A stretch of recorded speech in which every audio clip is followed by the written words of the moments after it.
எங்களை அதிகமாக நேசிக்கிற எங்கள் அன்பின் பரலோக பிதாவே, ஆசீர்வதிக்கப்பட்ட அந்த நல்ல நாள் காலை வேளைக்காக உம்முடைய நாமத்தை நன்றியோடு நாங்கள் ஸ்தோத்திரிக்கிறோம். கர்த்தருடைய கிருபையும் இரக்கமும் எங்கள் மேல் பூர்ணமாய் விளங்கும்படி எங்களுடைய சகல பிரயாசங்களையும் ஆண்டவரை உம்முடைய நாமத்தினாலே உம்முடைய கரங்களுக்குள்ளாக தாழ்த்தி ஒப்புக் கொடுக்கிறோம். நீர் எங்களோடு கூட இருந்து இயங்குகிறதை பிரத்யட்சமாய் நாங்கள் கண்டு உம் நாமத்தை மகிமைப்படுத்த நீரை கிருபை தர வேண்டும் என்று நாங்கள் வேண்டிக் கொள்கிறோம். கர்த்தருடைய நாமத்தினாலே இந்த நாள் காரியங்கள் எல்லாவற்றையும் உமக்குள்ளாக நாங்கள் உருவாக்கும்படி உம்முடைய சமூகத்தில் எங்களுடைய ஒவ்வொரு பிரயாசத்தையும் ஒப்புக் கொடுக்கிறோம். உம்முடைய சித்தம் எங்கள் மூலம் உருவாக்கப்பட நீரே கிருபை தந்து நீரை மேன்மைப்படுத்தி நீரை ஆசீர்வதிக்க வேண்டும் என்று இயேசு கிறிஸ்துவின் நாமத்தினால் வேண்டிக் கொள்கிறோம் எங்கள் பரிசுத்தமுள்ள நல்ல பிதாவே, ஆமென்.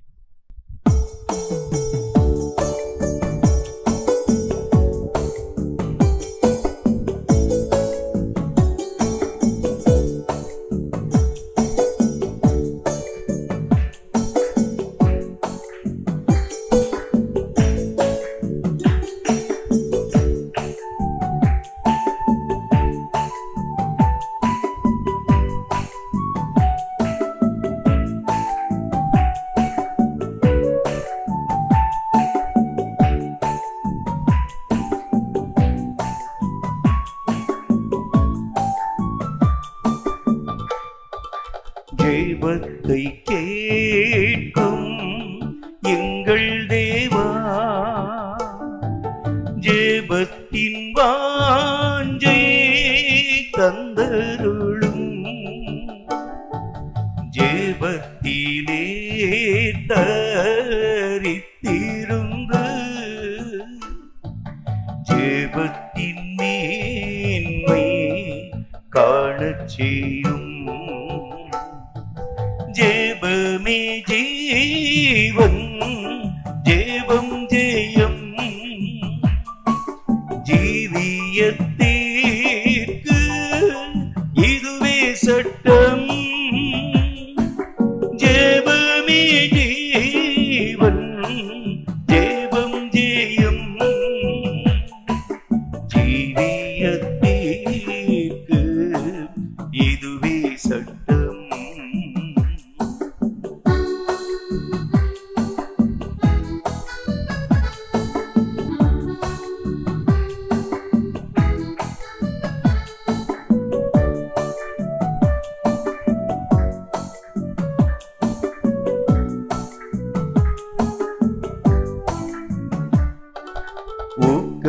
ஊக்கத்துடனே ஓர் முகமா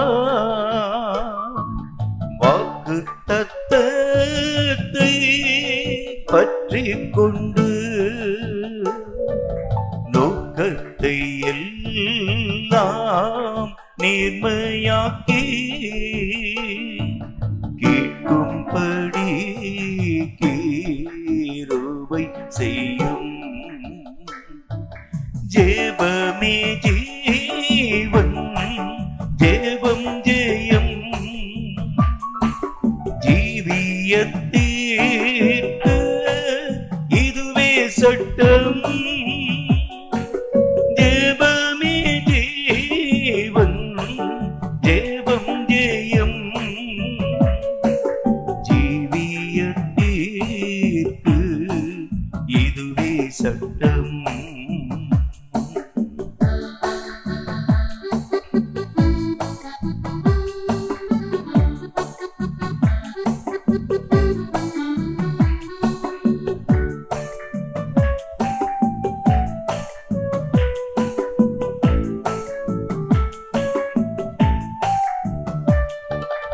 ஆகாத நோக்கம் சிந்தனையை அகற்றும் எங்கள் நெஞ்சை விட்டு வாகனதாக்கும் மனமில்லா வல்லமையோடே வேண்டிக் கொள்வோம். ஜெபமே ஜீவன், ஜெபம் ஜெயம், ஜீவியத்திற்கு இதுவே சட்டம். ஜெபமே ஜீவன்,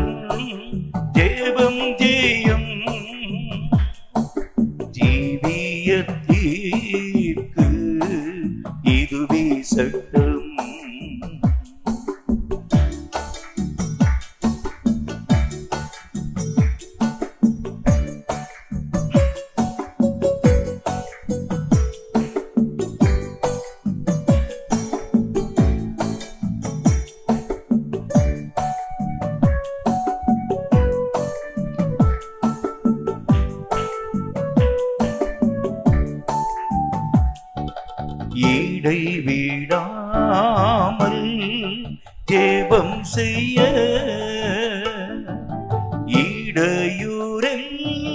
இடையூரெல்லாம் நீக்கிவிடும்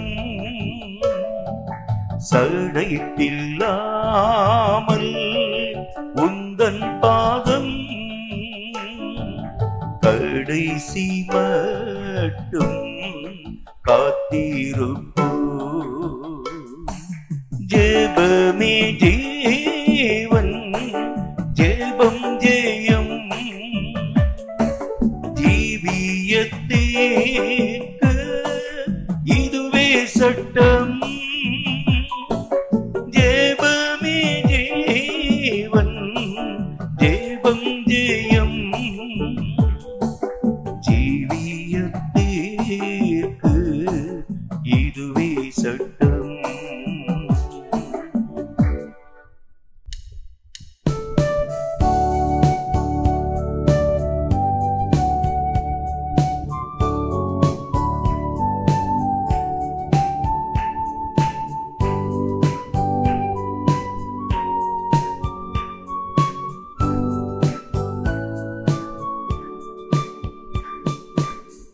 என்னை மறவா இயேசுநாதா உந்தன் தயவால் என்னை நடத்தும்.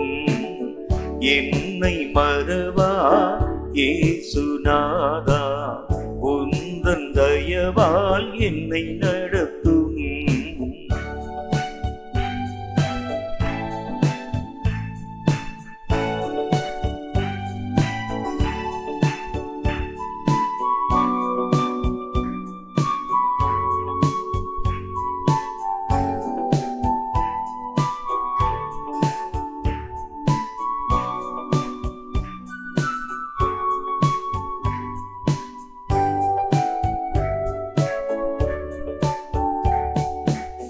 வல்ல ஜீவ வாக்குத்தத்தங்கள் வரைந்தெனக்காய் ஈந்ததாலே ஸ்தோத்திரம். வல்ல ஜீவ வாக்குத்தத்தங்கள் வரைந்தெனக்காய் ஈந்ததாலே ஸ்தோத்திரம். ஆபத்திலே அரும் துணையே பாதைக்கு நல்ல தீபமிதே. ஆபத்திலே அரும் துணையே பாதைக்கு நல்ல தீபமிதே. என்னை மறவா இயேசுநாதா உந்தன் தயவால் என்னை நடத்தும்.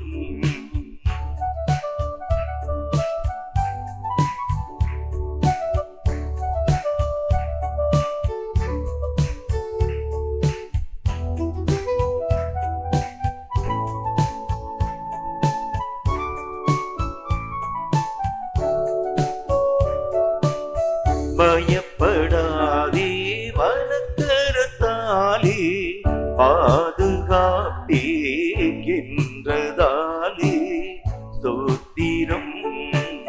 பயப்படாதே வனக்கரத்தாலே பாதுகாப்பேகின்றதாலே ஸ்தோத்திரம். பாசம் என் மேல் நீர் வைத்ததினால் பறிக்க இயலாதே வரும் என்னை. பாசம் என் மேல் நீர் வைத்ததினால் பறிக்க இயலாதே வரும் என்னை. என்னை மறவா இயேசுநாதா உந்தன் தயவால் என்னை நடத்தும்.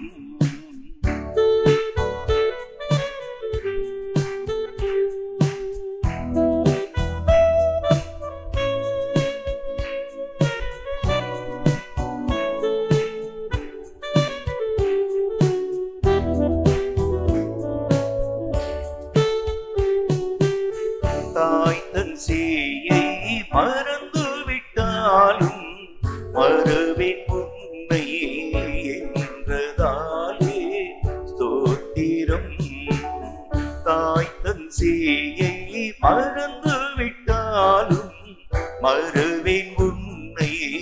என்றதாலே ஸ்தோத்திரம். மறைந்திரன்றோ உம் உள்ளங்கையில் வல்லவா எந்தன் புகலிடமே. மறைந்திரன்றோ உம் உள்ளங்கையில் வல்லவா எந்தன் புகலிடமே. என்னை மறவா இயேசுநாதா, உந்தன் தயவால் என்னை நடத்தும்.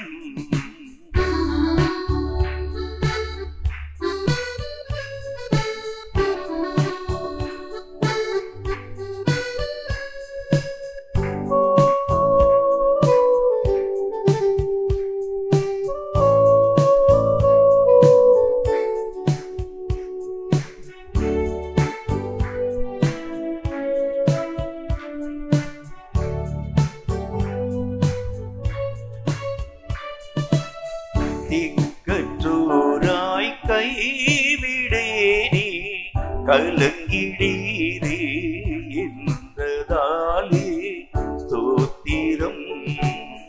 திக்கற்றோராய் கைவிடேனே கலங்கிடீரே என்றதாலே ஸ்தோத்திரம்.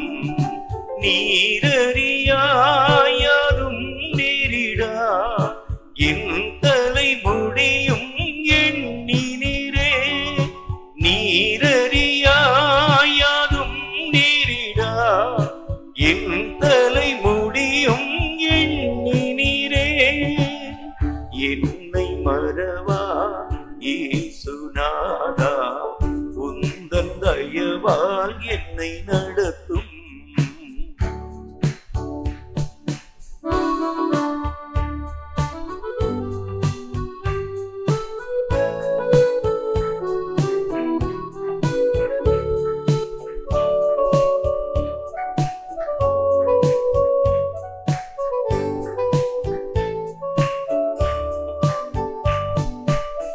உன்னை தொடுவோன் என் கண்மணியை தொடுவதாக உரைத்ததாலே ஸ்தோத்திரம். உன்னை தொடுவோன் என் கண்மணியை தொடுவதாக உரைத்ததாலே ஸ்தோத்திரம்.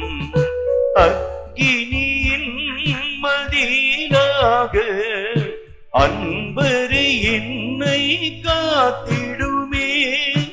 அக்கினியின் மதிலாக அன்பரு என்னை காத்திடுமே.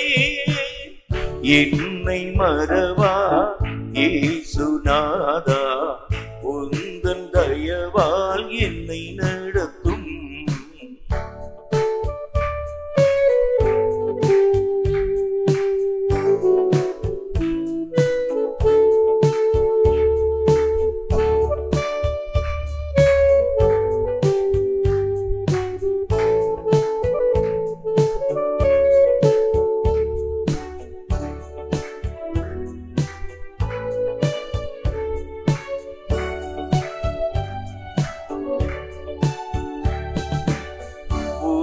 உனக்கெதிராய் எழும்பும் ஆயுதம் வாய்த்திடாதே என்றதாலே ஸ்தோத்திரம்.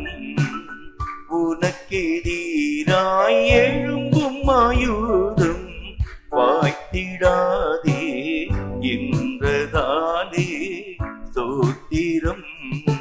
பறந்திடுமே உம் நாமத்திலே பரணி எனக்காய் ஜெய கொடியே. பறந்திடுமே உம் நாமத்திலே பரணி எனக்காய் ஜெய கொடியே. என்னை மறவா இயேசுநாதா, உந்தன் தயவால் என்னை நடத்தும்.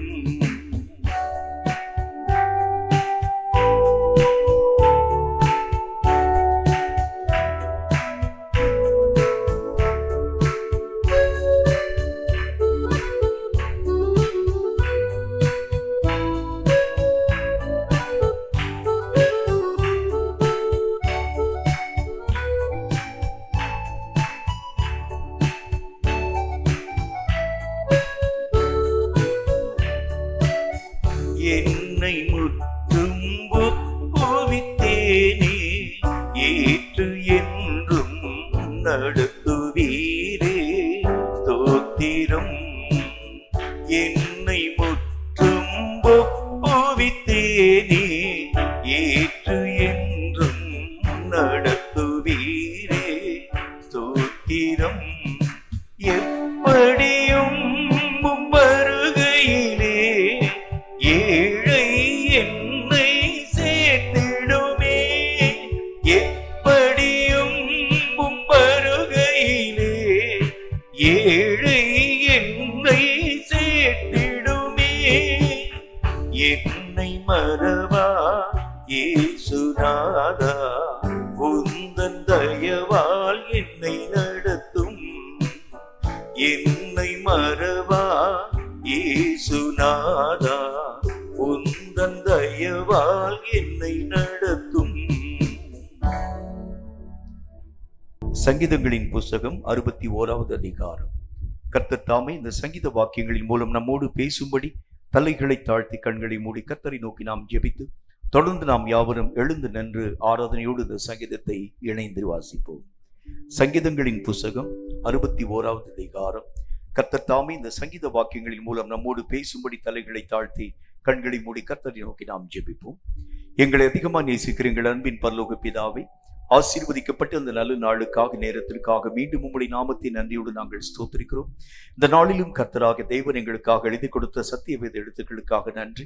இவைகளை வாசித்து அறிந்து உணர்ந்து இவைகளுக்கேற்ற சகல நன்மைகளை தடையில்லாமல் எங்கள் வாழ்க்கையில் நாங்கள் பெற்றுக்கொள்ள ஏற்ற கிருபைகளை தந்து ஆசீர்வதிக்க வேண்டும் என்று நாங்கள் ஜெபிக்கிறோம். இந்த வசனங்கள் எங்களோடு கூட பேசி அறிவை உணர்த்தும் ஒவ்வொரு காரியங்களையும் தடையில்லாமல் நாங்கள் கற்றுக்கொள்ள எங்கள் மனதையும் எங்கள் இருதயத்தின் ஆழத்தையும் கர்த்தர் விருத்த சேதனம் அடைய பண்ணி உம்முடைய வாக்கியங்களின் ஆழ்ந்த காரியங்களை கற்று உணர ஏற்ற கர்த்தாவே உமக்கு ஸ்தோத்திரம், ஞானத்தையும் கிருபைகளையும் தந்து ஆசீர்வதிக்க வேண்டும் என்று இயேசு கிறிஸ்துவின் நாமத்தினால் வேண்டிக் கொள்கிறோம் எங்கள் பரிசுத்தமுள்ள நல்ல பிதாவே, ஆமென், ஆமென்.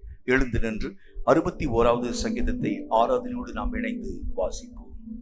தேவனே, என் கூப்பிடுதலை கேட்டு என் விண்ணப்பத்தை கவனியும்.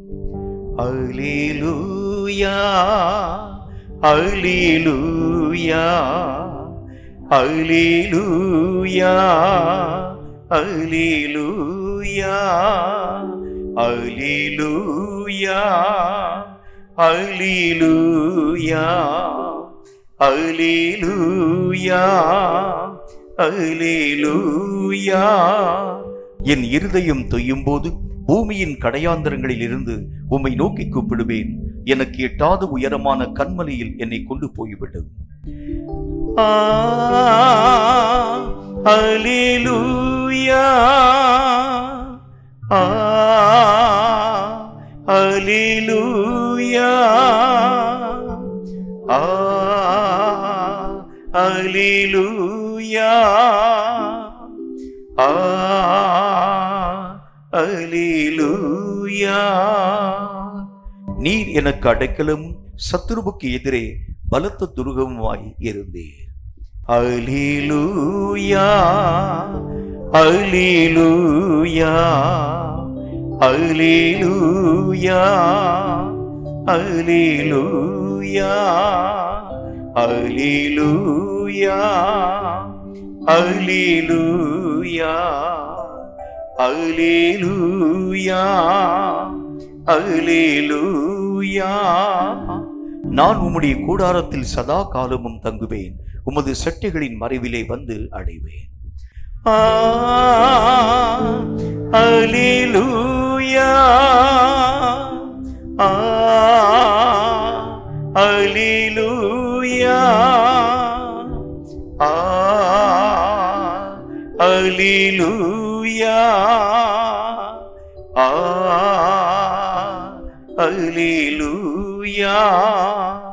தேவனே, நீர் என் பொருத்தனைகளை கேட்டீர், உமது நாமத்திற்கு பயப்படுகிறவர்களின் சுதந்திரத்தை எனக்கு தந்தீர். அல்லேலூயா, அல்லேலூயா, அல்லேலூயா, அல்லேலூயா, அல்லேலூயா, அல்லேலூயா, அல்லேலூயா, அல்லேலூயா.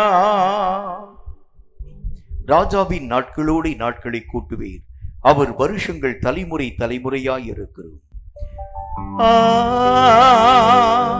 அல்லேலூயா, அல்லேலூயா, அல்லேலூயா, அல்லேலூயா. அவர் தேவனுக்கு முன்பாக என்றென்றைக்கும் நிலைத்திருப்பார், தயையும் உண்மையும் அவரை காக்க கட்டளையிடும். அல்லேலூயா, அல்லேலூயா, அல்லேலூயா, அல்லேலூயா, அல்லேலூயா, அல்லேலூயா, அல்லேலூயா, அல்லேலூயா. இப்படியே தினமும் என் பொருத்தனைகளை நான் செலுத்தும்படியாக உமது நாமத்தை என்றைக்கும் கீர்த்தனம் பண்ணுவேன். அல்லேலூயா, அல்லேலூயா, அல்லேலூயா, அல்லேலூயா, அல்லேலூயா, அல்லேலூயா, அல்லேலூயா, அல்லேலூயா, அல்லேலூயா, அல்லேலூயா,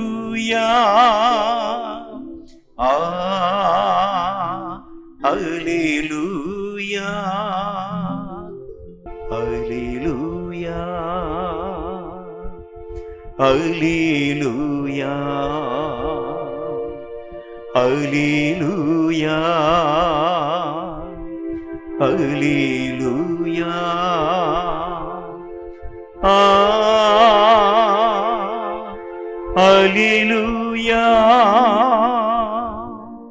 அல்லேலூயா, அல்லேலூயா,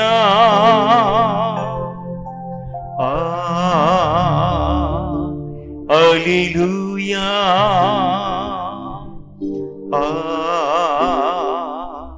அல்லேலூயா.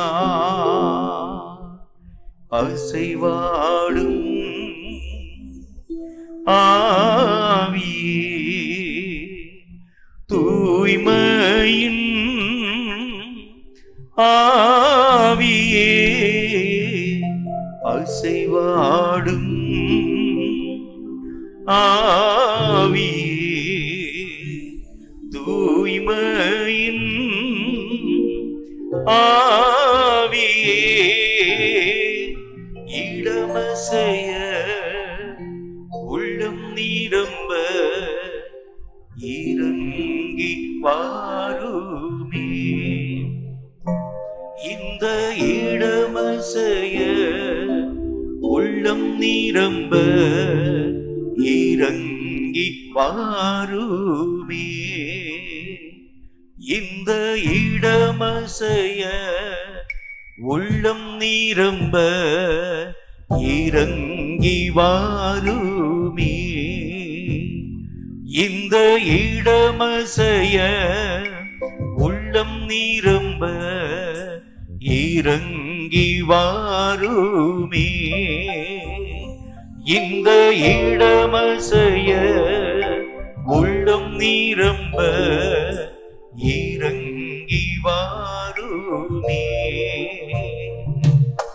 ஒழிந்திடும் வல்லமை, உன்னதத்தின் வல்லமை, ஆவியின் வல்லமை, அக்கினியின் வல்லமை, ஒழிந்திடும் வல்லமை, உன்னதத்தின் வல்லமை, ஆவியின் வல்லமை, அக்கினியின் வல்லமை, வல்லமை தேவை தேவா,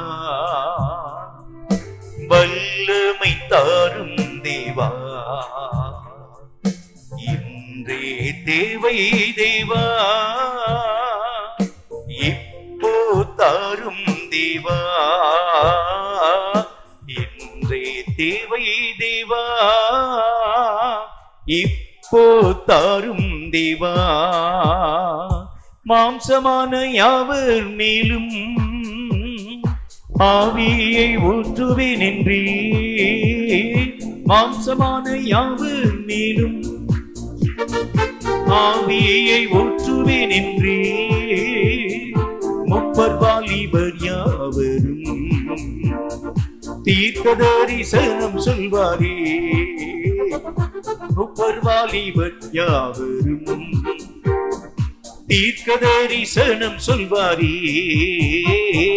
பொழிந்திடும் வல்லமை உன்னதத்தின் வல்லமை, ஆவியின் வல்லமை அக்கினியின் வல்லமை.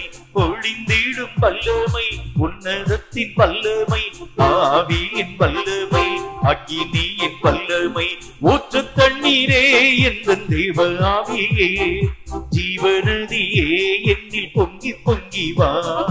ஊற்று தண்ணீரே எந்தன் தேவ ஆவியே, ஜீவநதியே என்னில் பொங்கி பொங்கி வா. ஆசீர்வதியும் என் நேச கர்த்தரே, ஆசீர்வதியும் என் நேச கர்த்தரே. ஆவியின் வரங்களினால் என்னை நிரப்பும். ஆமே, ஆவியின் வரங்களினால் என்னை நிரப்பும். ஊற்று தண்ணீரே எந்தன் தேவ ஆவியே, ஜீவநதியே என்னில் பொங்கி பொங்கி வா. ஊற்று தண்ணீரே எந்தன் தேவ ஆவியே, ஜீவநதியே என்னில் பொங்கி பொங்கி வா. கண்மலையை பிளந்து வனாந்திரத்திலே, கர்த்தாவே உம் ஜனங்களின் தாகம் தீர்த்தீரே. கண்மலையை பிளந்து வனாந்திரத்திலே, கர்த்தாவே உம் ஜனங்களின் தாகம் தீர்த்தீரே. பள்ளத்தாக்கிலும் மலைகளிலும், பள்ளத்தாக்கிலும் ஆமே மலைகளிலும் தண்ணீர் பாயும் தேசத்தை நீர் வாக்களித்தீரே. தண்ணீர் பாயும் தேசத்தை நீர் வாக்களித்தீரே. ஊற்று தண்ணீரே எந்தன் தேவ ஆவியே, ஜீவநதியே என்னில் பொங்கி பொங்கி வா. ஊற்று தண்ணீரே எந்தன் தேவ ஆவியே, ஜீவநதியே என்னில் பொங்கி பொங்கி வா. ஊற்று தண்ணீரே எந்தன் தேவ ஆவியே, ஜீவநதியே என்னில் பொங்கி பொங்கி வா. ஊற்று தண்ணீரே எந்தன் தேவ ஆவியே, ஜீவநதியே என்னில் பொங்கி பொங்கி வா.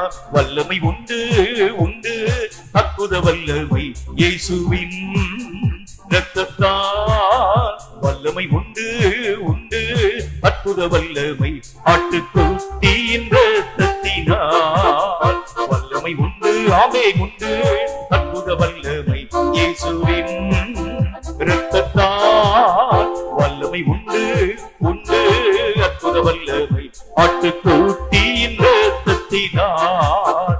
வல்லமை உண்டு உண்டு, அற்புத வல்லமை இயேசுவின் இரத்தத்தால். ஆமென். வல்லமை உண்டு உண்டு, அற்புத வல்லமை ஆட்டுக்குட்டியின் இரத்தத்தினால். வல்லமை உண்டு உண்டு, அற்புத வல்லமை இயேசுவின் இரத்தத்தால். வல்லமை உண்டு உண்டு, அற்புத வல்லமை ஆட்டுக்குட்டியின் இரத்தத்தினால். பரமன் இயேசுவை நீரத்தீரே, பரிசுத்த ஆவியால் நிறைத்திடும். உந்தன் சீஷருக்கு அளித்தீரே, அன்பின் அபிஷேகம் ஏந்திடும். பரமன் இயேசுவை நிறைத்தீராமே, பரிசுத்த ஆவியால் நிறைத்திடும். உந்தன் சீஷருக்கு அளித்தீரே, அன்பின் அபிஷேகம் ஏந்திடும். தேவா தேவா இக்கணமே ஏந்திடும். தேவா தேவா இக்கணமே ஏந்திடும். அக்கினி அபிஷேகம் ஏந்திடும். தேவ ஆவியால் நிறைத்திடும். அக்கினி அபிஷேகம் ஏந்திடும். தேவ ஆவியால் நிறைத்திடும். சிம்சோன் கிதியோனை நிறைத்தீரே, கர்த்தரின் வல்லமையால் நிறைத்திடும். தீர்க்கன் எலிசாவுக்கு அளித்தீரே, இரட்டி மரங்களால் நிறைத்திடும் சிம்சோன் கிதியோனை நிறைத்தீரே கர்த்தரின் ஆவியால் நிறைத்திடும் தேக்கன் எலிசாவு கழித்தீரே இரட்டிப்பின் மரங்களால் நிறைத்திடும் தேவா தேவா இக்கணமே ஏந்திடும் தேவா தேவா இக்கணமே ஏந்திடும் அக்கினி அபிஷேகம் ஏந்திடும் தேவ ஆவியால் நிறைத்திடும் அக்கினி அபிஷேகம் ஏந்திடும் தேவ ஆவியால் நிறைத்திடும் அக்கினி அபிஷேகம் ஏந்திடும் தேவ ஆவியால் நிறைத்திடும் அக்கினி அபிஷேகம் ஏந்திடும் தேவ ஆவியால் நிறைத்திடும் அக்கினி அபிஷேகம் ஏந்திடும் தேவ ஆவியால் நிறைத்திடும் அக்கினி அபிஷேகம் ஏந்திடும் தேவ ஆவியால் நிறைத்திடும் அக்கினி அபிஷேகம் ஏந்திடும் தேவ ஆவியால் நிறைத்திடும் அல்லேலூயா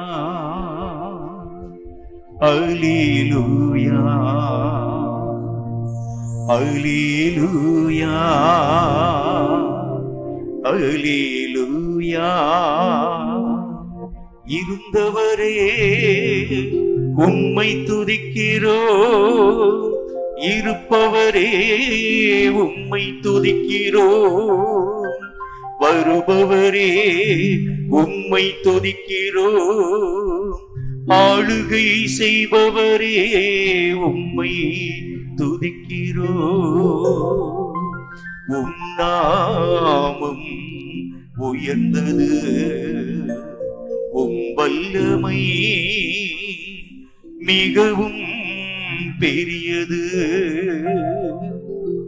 ராஜாக்களை தள்ளி ராஜாக்களை ஏற்படுத்தும் வல்லவரே உம்மை துதிக்கிறோம் பூமியை நீதியாய் ஆளுகை செய்கின்ற ஏக சக்கராதிபதியான தேவனை துதிக்கிறோம்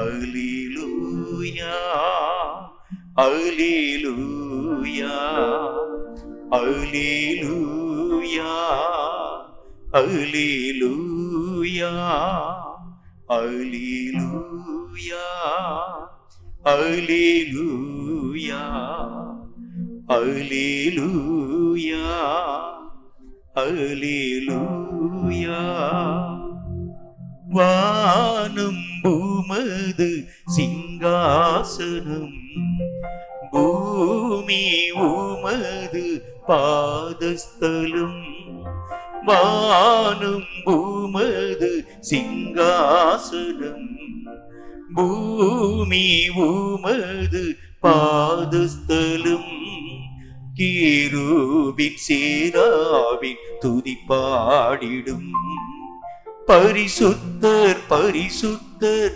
பரிசுத்தரே வானம் உமது சிங்காசனம் பூமி உமது பாதஸ்தலம் வானம் உமது சிங்காசனம் பூமி உமது பாதஸ்தலம் பரிசுத்தர் பரிசுத்தர் பரிசுத்தரே பரிசுத்தர் பரிசுத்தர் பரிசுத்தரே பரிசுத்தர் பரிசுத்தர் பரிசுத்தரே பரிசுத்தர் பரிசுத்தர் பரிசுத்தரே நேற்றும் இன்றும் மாறிடீரே நீரே பரிசுத்தர் நீரே பரிசுத்தர் துதிக்கும் பக்தர் உள்ளம் மாற்றும் நீரே பரிசுத்தர் நீரே பரிசுத்த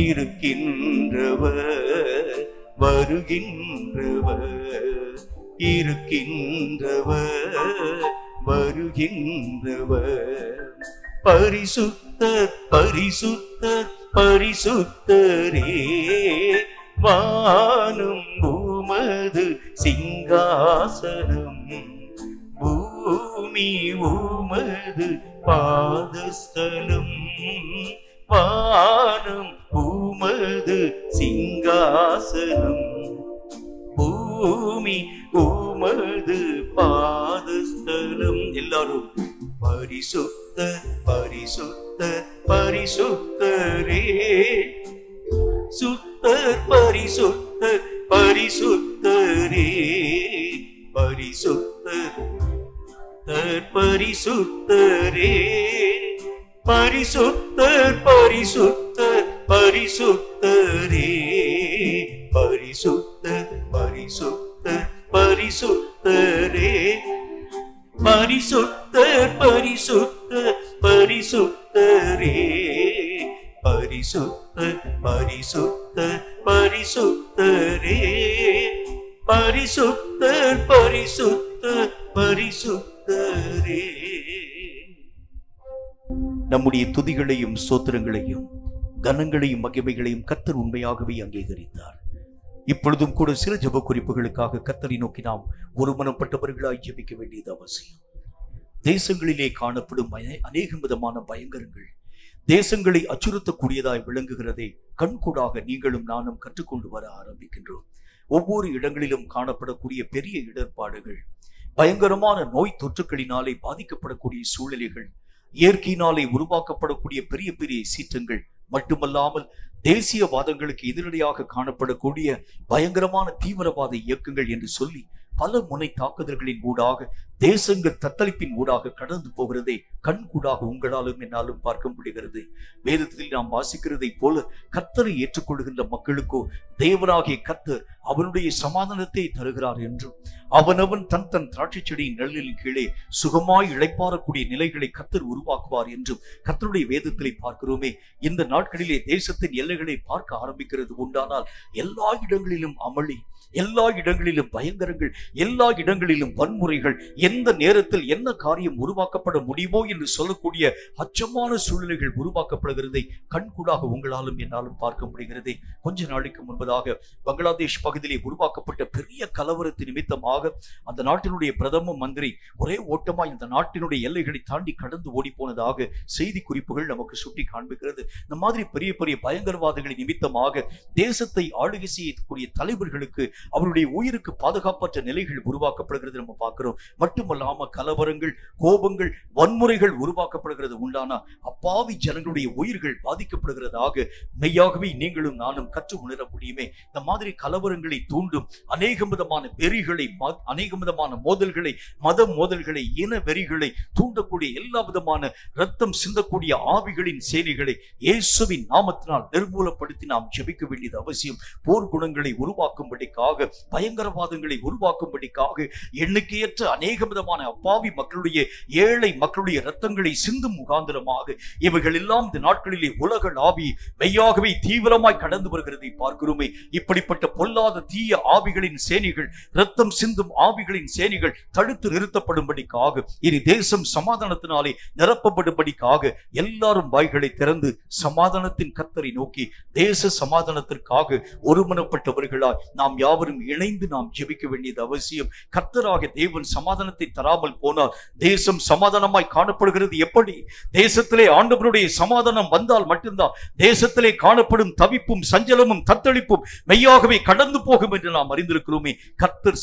கர்த்தராக தேவன் தரும் நித்திய சமாதானம், நித்தியமான மகிமை எல்லா விதமான தேசங்களிலே அல்லது அகில உலகங்களிலே கடந்து வரும்படிக்காக எல்லாரும் வாய்களை திறந்து ஒருமனப்பட்டவர்களாய் கரங்களை தட்டி இந்த காரியத்திற்காக நாம் ஜெபிக்க போகிறோம். நன்றி ஆண்டவரே, கர்த்தர் நீர் இறங்குவீராக, கர்த்தர் நீர் கிருபைகளை தருவீராக. தேசத்திற்கு சமாதானம் உம்மிடத்தில் நிலவா இருக்கிறது கர்த்தாவே. எந்த மனுஷனாலும் கொடுக்க முடியாத நித்திய நிரந்தரமான சமாதானம் உம்மிடத்திலே அல்லவா இருக்கிறது கர்த்தாவே.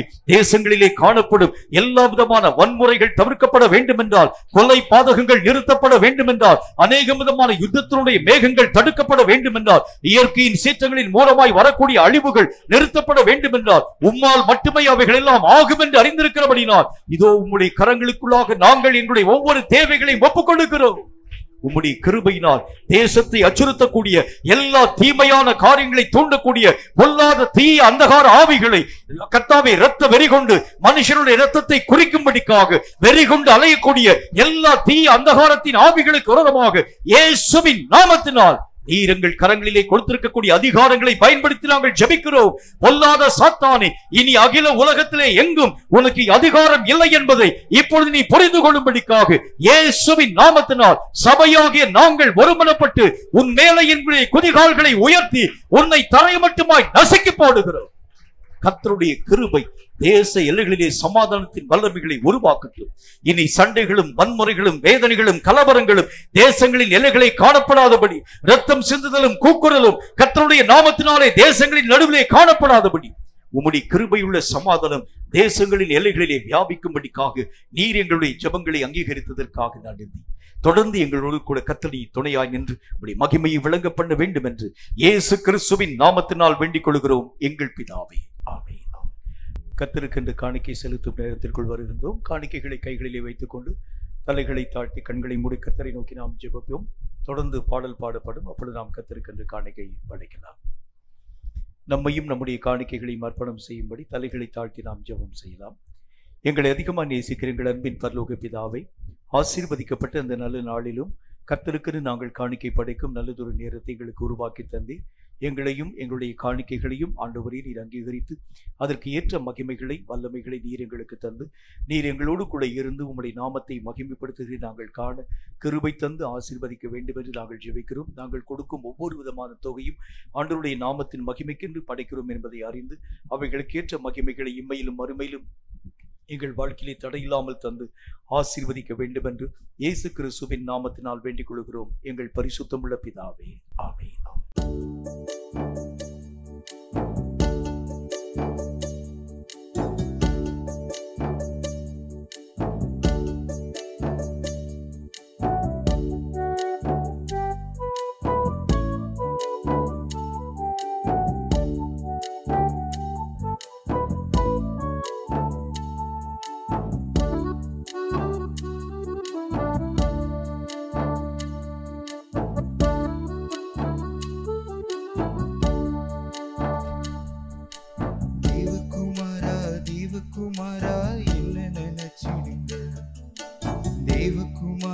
தேவகுமாரா கொஞ்சம் நினைச்சிடுங்க. தேவகுமாரா தேவகுமாரா என்ன நினைச்சிடுங்க. தேவகுமாரா தேவகுமாரா கொஞ்சம் நினைச்சிடுங்க. நீங்க நினைச்சா ஆசீர்வாதம் தான். என்ன மறந்தா எங்கே போவேனா. நீங்க நினைச்சா ஆசீர்வாதம் தான். என்ன மறந்தா எங்கே போவேனா. தேவகுமாரா தேவகுமாரா என்ன நினைச்சிடுங்க. தேவகுமாரா தேவகுமாரா கொஞ்சம் நினைச்சிடுங்க.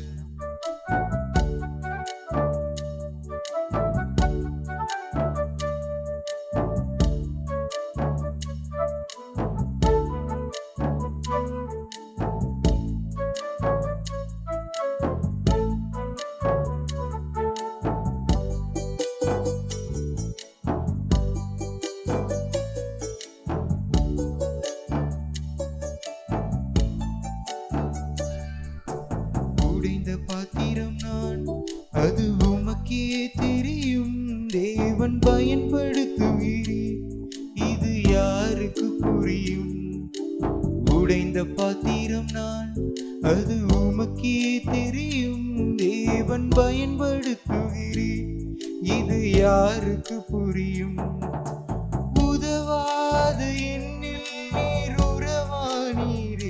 நீங்க இல்லாம என் உலகம் விழிக்காதே. உதவாத என்னில் நீர் உறவானீரே. நீங்க இல்லாம என் உலகம் விழிக்காதே. நீங்க இல்லாம என் உலகம் விழிக்காதே. நீங்க இல்லாம என் உலகம் விழிக்காதே. தேவகுமாரா என்ன நினைச்சிடுங்க. தேவகுமாரா தேவகுமாரா கொஞ்சம் நினைச்சிடுங்க.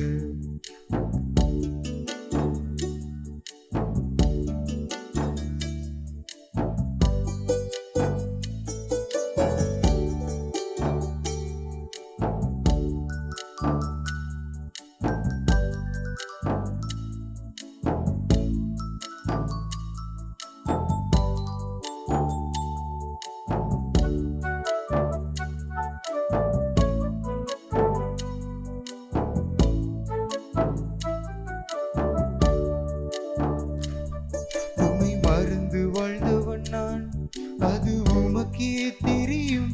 உம்மை மறுதளித்தவன் நான், இதை உலகே அறியும். உம்மை மறந்து வாழ்ந்தவன் நான், அது உமக்கே தெரியும். உம்மை மறுதளித்தவன் நான், இதை உலகே அறியும். உதவாத என்னில் நீர் உறவானீரே. நீங்க இல்லாம என் பொழுது விடியாதே. உதவாத என்னில் நீர் உறவானீரே. நீங்க இல்லாம என் பொழுது விடியாதே. நீங்க இல்லாம என் பொழுது விடியாதே. நீங்க இல்லாம என் பொழுது விடியாதே. தேவகுமாரா தேவகுமாரா என்ன நினைச்சிடுங்க. தேவகுமாரா தேவகுமாரா கொஞ்சம் நினைச்சிடுங்க. தேவகுமாரா தேவகுமாரா என்ன நினைச்சிடுங்க. தேவகுமாரா தேவகுமாரா கொஞ்சம் நினைச்சிடுங்க. நீங்க நினைச்சா ஆசீர்வாதம் தான். என்ன மறந்தா எங்கே போவேனா. நீங்க நினைச்சா ஆசீர்வாதம் தான். என்ன மறந்தா எங்கே போவேனா. தேவகுமாரா தேவகுமாரா என்ன நினைச்சிடுங்க. தேவகுமாரா தேவகுமாரா கொஞ்சம் நினைச்சிடுங்க. கொடுக்கப்பட்ட காணிக்கைகளுக்காக கர்த்தரை நோக்கி நாம் ஜெபிப்போம். எங்களை அதிகமாக நேசிக்கிற எங்கள் அன்பின் பரலோக பிதாவே, ஆசீர்வதிக்கப்பட்ட அந்த நல்ல நாளிலும் கர்த்தருக்குன்னு நாங்கள் காணிக்கை படைக்கும் நல்லதொரு நேரத்தை எங்களுக்கு ஏற்படுத்தி தந்தீர். அதற்காக ஸ்தோத்திரம். இந்த காணிக்கையாகிய பலிகளின் மேல் கர்த்தருடைய ஆசீர்வாதம் கிருபை பூர்ணமாய் விளங்கட்டும். கர்த்தருக்கென்று உடைய பிள்ளைகள் படைத்தார்கள் சுவாமி. அவைகளுக்கு ஏற்ற மகிமைகளை அவர்கள் தங்கள் வாழ்க்கையிலே தடையில்லாமல் பெற்றுக்கொள்ளவும், கொடுத்ததை போல கோடி மடங்கு நீர் அவர்கள் எல்லைகளை ஆசீர்வதிக்கவும் வேண்டும் என்று நாங்கள் வேண்டிக் கொள்கிறோம்.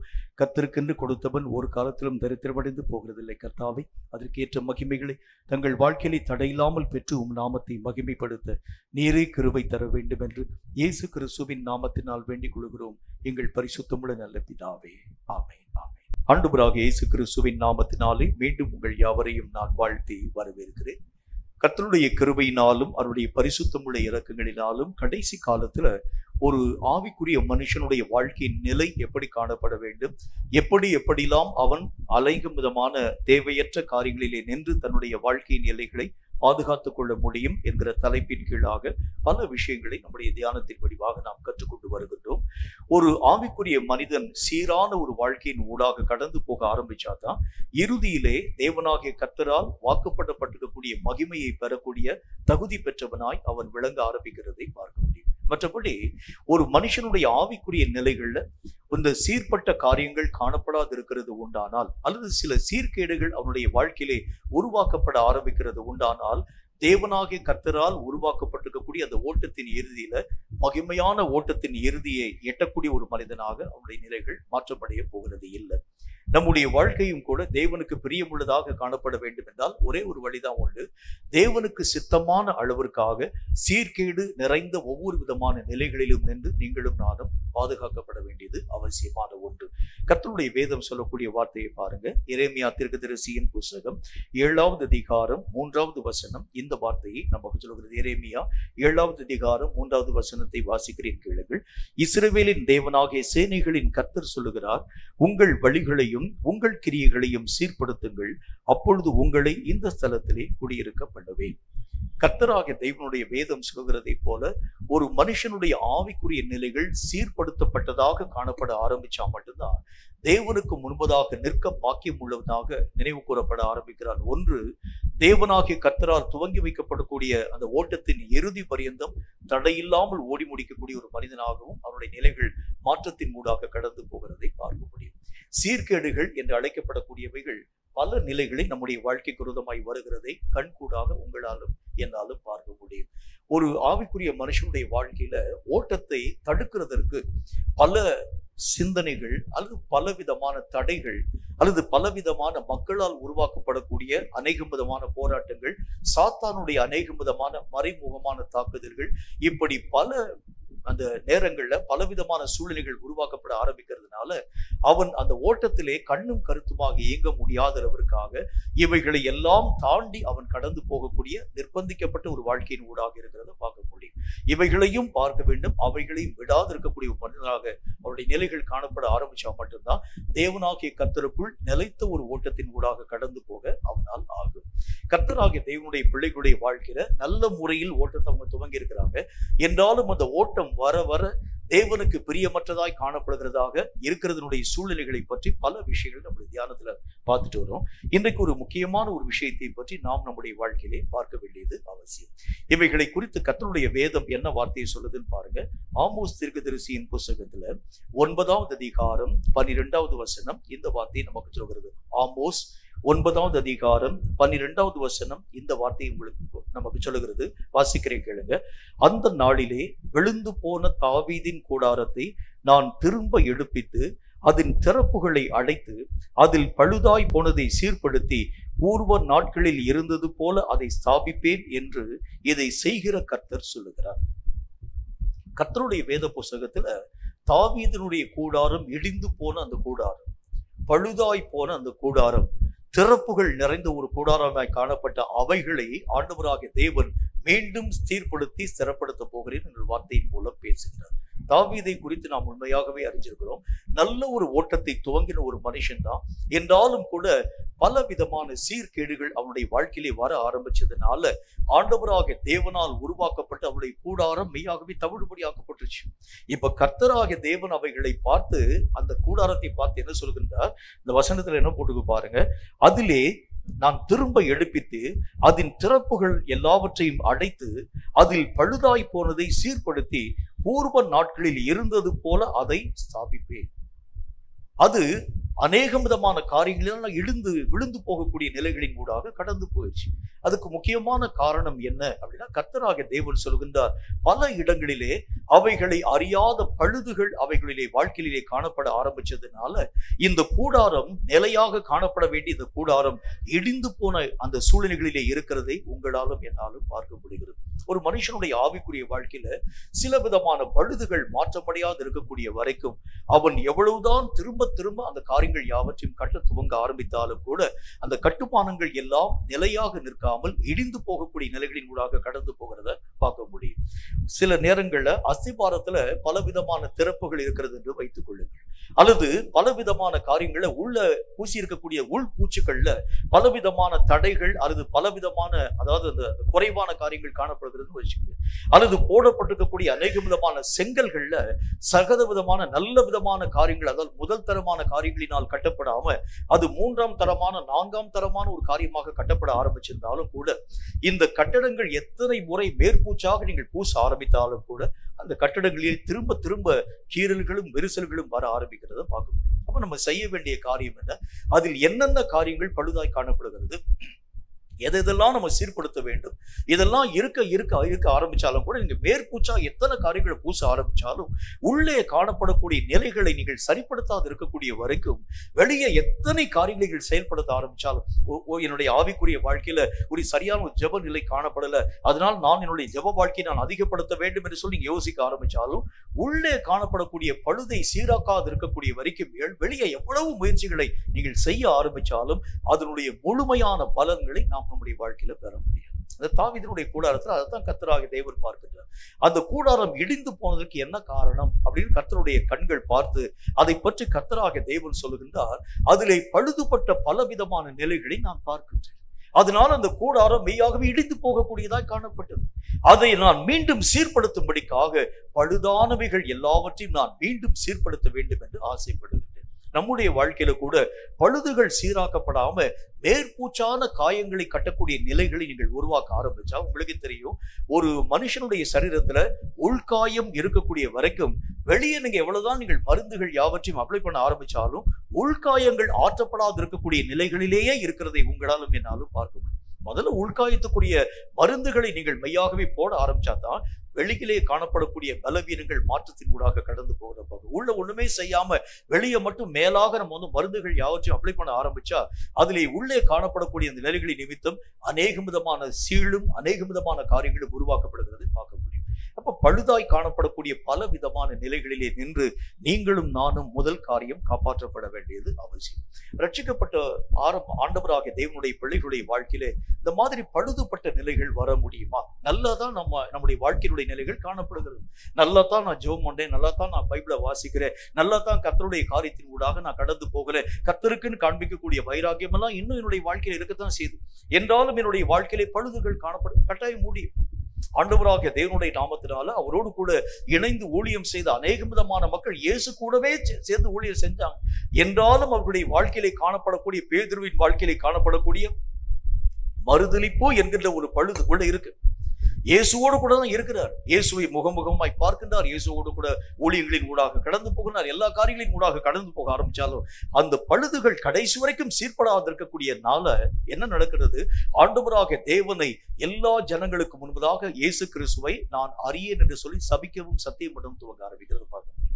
அப்ப அவ்வளவு தூரம் வைராக்கியமாய் வாழ்ந்த பேதுருவுக்கு ஏன் இந்த மாதிரி ஒரு பிரச்சனை வந்துச்சு? உள்ளே காணப்படக்கூடிய பழுதுகள் நீக்கப்படாது இருக்கக்கூடிய வரைக்கும் எந்த நேரத்திலும் ஒரு மனுஷனுடைய வாழ்க்கையின் நிலைகள் மாற்றத்தின் கூடாக போயிடும், ஈஸியா போயிடும். நம்ம நினைக்கிறோம் இன்னைக்கு நான் உறுதியா இருப்பேன்னு சொல்லுவோம், இன்னைக்கு நான் வைராக்கியமான ஒரு வாழ்க்கை வாழ இல்ல. இந்த பழுதுகள் சரியாக்கப்படாது இருக்கக்கூடிய வரைக்கும் எந்த நேரத்திலும் நீங்களும் நானும் மறுதலிக்கும் மக்களாக கூட மாற்றத்தின் ஊடாக கடந்து போகும். எப்படிப்பட்ட மறுதலிப்பு? வசனத்துல நம்ம பார்க்கிறோம், கடைசி காலத்துல அந்திகிறிஸ்துவினுடைய ஆட்சி காலம் வரக்கூடிய நாட்கள்ல இனி ஆண்டவராகிய தேவனுடைய நாமத்தினால் கர்த்தருடைய வசனத்தை ஆண்டவராகிய தேவன் எழுதி வச்சிருக்கிறார். விற்கக்கூடிய மக்களும் கொள்ளக்கூடிய மக்களும் அவருடைய முத்திரை தரிப்பிக்கப்படாது இருக்கக்கூடிய எவனாலும் எந்த காரியத்தை செய்ய முடியாதுன்னு சொல்லக்கூடிய சட்டம் இயற்றப்படக்கூடிய நேரத்துல இன்னைக்கு நம்ம வைராக்கியமா இருக்க ஆரம்பிக்கிறோம். ஆனால் உள்ளே பழுதுகள் காணப்பட ஆரம்பிக்கிறது உண்டானால் அந்த முத்திரை போடக்கூடிய மக்களில் முதல் ஆளாக நீங்களும் நான் தான் போய் நிற்கிறோம். ரட்சிக்கப்பட்டிருக்கிறோம், அபிஷேகம் பண்ணப்பட்டிருக்கிறோம், ஆவியினுடைய வல்லமை பெற்றிருக்கிறோம். என்றாலும் கூட வேறு வழி இல்லை என்பதற்காக இந்த ஒரு காரியத்தின் ஊடாக கடந்து போகக்கூடிய மக்களிலே முதன்மையான மக்களாக நீங்களும் நானும் இயங்க ஆரம்பிக்கிறதை பார்க்க முடியும். காரணம், உள்ளே காணப்படக்கூடிய பழுதுகள் இன்னும் ஆண்டவராகிய தேவனுக்கு முன்பதாக சீராக்கப்படாமல் இருக்கக்கூடிய அந்த நிலைகள் தான். அப்ப நம்முடைய வாழ்க்கையிலே காணப்படக்கூடிய பழுதுகளை பற்றி நாம் முதல் காரியம் அறிய வேண்டும். எங்கெங்க பழுது இருக்கிறது, இவைகளை நாம் சீர்படுத்தாது இருக்கிறது உண்டானா இப்ப நான் உறுதியா இருப்பேன், ஆனால் நாள் வர வர வர வர என்னுடைய உறுதியின் நிலைகளை நான் இழந்து போக ஆரம்பிப்பேன். அதுக்கு காரணம் என்ன? உள்ளே பழுதுகள் இருக்கக்கூடிய வரைக்கும் ஒரு மனுஷன் திடகாத்திரமா இருக்க ஆரம்பிக்கிறான், ஆனா உள்ளே வியாதி கிருமி உள்ள இருக்குன்னு வச்சுங்களேன், அது என்ன செய்ய ஆரம்பிக்கும்? கொஞ்ச நாள் ஆக ஆக அவருடைய உடலிலே பலம் இருக்கக்கூடிய வரைக்கும் அந்த கிருமிகள் எல்லாம் அடக்க ஒடுக்கமா இருக்கிறத பார்க்க முடியும். ஆனால் அவனுடைய சரீரத்திலே காணப்படக்கூடிய பலம் சற்று குன்றி போக ஆரம்பிக்கும் பொழுது அந்த உள்ளே காணப்படக்கூடிய அந்த எல்லா விதமான வியாதி கிருமிகளும் வீரியம் பெற்று எழுந்து அது அவனையே அதமாக்கி போடுகிறதை பார்க்கும். இதுதான் நம்முடைய ஆவிக்குரிய வாழ்க்கையிலும் பழுதுகள் எங்கெங்கே காணப்பட ஆரம்பிக்கிறது உடனே அவைகளை நீங்கள் சரிப்படுத்தும், அவைகளை நீங்கள் விட்டு வைக்க ஆரம்பிக்கிறது உண்டானால் ஆண்டவருடைய வசனத்தில் என்ன போட்டிருக்கு? இவைகளை நீ உன்னுடைய கண்களினால் கண்டு நீ அவைகளை தப்பவிடக் கூடாது. நீ தப்ப விட்டுட்ட அவைகள் தான் உன்னுடைய கண்களுக்கு முள்ளுகளும் விழாக்களுக்கு கூறுகளுமாய் மாற்றப்பட ஆரம்பிச்சு. ஆக ஆண்டவராக தேவன் சொல்லக்கூடிய வேத வாக்கியத்தின் பிரகாரமாக என்னுடைய வாழ்க்கையில எங்காகிலும் ஒரு விஷயத்தை நான் பழுதாக பார்த்தாலே உடனே அவைகளை நான் சீர்படுத்தும்படிக்காக என்னுடைய நிலைகளை ஒப்புக் கொடுக்க வேண்டியது அவசியம். சரி, ஒரு ஆவிக்குரிய மனுஷனுடைய வாழ்க்கையிலே காணப்படக்கூடிய பழுதின் நிலைகளை பற்றி சில காரியங்களை நாம் கற்று உணர வேண்டியது அவசியம். நல்ல துவக்கத்தின் ஊடாக வந்திருக்கிறோம், தேவனுடைய சித்தத்தின் ஊடாக வந்திருக்கிறோம், தேவனாகிய கர்த்தருடைய ஆவியின் நிறைவை நான் பெற்றிருக்கிறேன். என்றாலும் கூட என்னுடைய வாழ்க்கையிலும் கூட தேவன் விரும்பாத பழுதான காரியங்கள் காணப்பட முடியுமா அப்படின்னா முடியும். என்னென்ன பழுதுகள் நம்முடைய வாழ்க்கையில இருக்கிறது என்பதை பற்றி வேதம் சொல்லக்கூடிய சில கருத்துக்களை நான் உங்கள்கிட்ட பேச போகிறேன். இவைகளை நீங்கள் உங்கள் வாழ்க்கையில இருக்கிறது உண்டானால் ஆராய்ந்து பார்த்து அவைகளை நீங்கள் மேற்கொண்டால் மட்டும்தான் கடைசி வரைக்கும் உங்கள் ஓட்டத்தை ஆண்டவராக தேவனுக்குள் நிலைத்த ஓட்டமாக மாற பண்ண முடியும். முதல் காரியமாக லேவியராகம புஸ்தகத்துல 5வது அதிகாரம் 17வது வசனம் இந்த வார்த்தையை நமக்கு சொல்கிறது. லேவியராகமம் 5வது அதிகாரம் 17வது வசனம் இந்த வார்த்தையை சொல்கிறது. கொஞ்சம் நிதானமா வாசிக்கிற பாருங்க. ஒருவன் செய்யத்தகாததென்று கர்த்தருடைய கட்டளைகளினால் விலக்கப்பட்ட யாதொன்றை செய்து பாவத்திற்கு உட்பட்டால், ரொம்ப முக்கியம், அதை அவன் அறியாமையினால் செய்தாலும் அவன் குற்றமுள்ளவனாய் இருந்து தன் அக்கிரமத்தை சுமப்பான். இன்னொரு வாசிக்கிறேன், அது என்ன எழுதியிருக்குன்னு பாருங்க. ஒருவன் செய்யத்தகாததென்று கர்த்தருடைய கட்டளைகளினால் விலக்கப்பட்ட யாதொன்றை செய்து பாவத்திற்கு உட்பட்டால் அதை அவன் அறியாமையினால் செய்தாலும் அவன் குற்றமுள்ளவனாய் இருந்து தன் அக்கிரமத்தை சுமப்பான். ஆண்டவராக தேவன் என்ன சொல்றாரு அப்படின்னா, முதல் காரியம், எப்ப நம்முடைய வாழ்க்கையிலே குற்றம் சுமர ஆரம்பிக்கிறது அல்லது பழுதுகள் எப்ப நம்முடைய வாழ்க்கையிலே வர ஆரம்பிக்கிறது சொன்னா, தேவனாகிய கர்த்தருடைய வேதத்தினால் செய்யக்கூடாது என்று தீர்ப்பிடப்பட்ட ஒன்றை நீங்கள் அறிந்தோ அறியாமலோ செய்தால் அது பழியாக குற்றமாக நினைவு கூறப்பட ஆரம்பிக்கிறது. நீங்க பொய் சொன்னாலும் சரிதான், அல்லது ஏதாகிலும் ஒரு குற்றமான ஒரு காரியம், கர்த்தராகிய தேவனுடைய வசனம் சொல்லக்கூடிய காரியங்கள்ல இது குற்றம் என்று சொல்லி எந்த காரியம் தீர்ப்பிடப்பட ஆரம்பிச்சிச்சோ, அந்த வசனத்துல அப்படித்தான் போட்டுக்கு, திரும்ப வாசிக்கிறேன். ஒருவன் செய்யத்தகாதது என்று கர்த்தருடைய கட்டளைகளினால் விலக்கப்பட்ட யாதொன்றை செய்து பாவத்திற்கு உட்பட்டார். எப்படி சொல்றாரு பாருங்க. கர்த்தராகிய தேவனுடைய கட்டளைகளினால் விலக்கப்பட்ட ஒன்றை அவன் செய்து பாவத்திற்கு உட்பட்டால், அதுல முக்கியமானது என்ன சொல்றாரு, அதை அவன் அறியாமையினால் செய்தாலும், அவன் தெரிஞ்சு செஞ்சாலும் தெரியாம செஞ்சாலும் அவன் தன்னுடைய குற்றத்தை சுமப்பான். அது அவனுடைய வாழ்க்கையிலே குற்றமாக பழுதாக நினைவு கூறப்பட ஆரம்பிக்கிறது. அப்போ ஒரு மனுஷனுடைய வாழ்க்கையில கர்த்தருடைய வசனங்கள் எதற்காக என்னுடைய வாழ்க்கையிலே அறிவுறுத்தப்படுகிற முதல் காரியம் நீங்க புரிஞ்சுக்கணும். கர்த்தருடைய வசனங்களை நீங்கள் உண்மையான விதத்தில் வாசிக்க ஆரம்பித்தால், உண்மையான விதத்தில் வேத வசனங்களை நீங்கள் வாசிக்க ஆரம்பிச்சா என்ன நடக்கும் பாருங்க.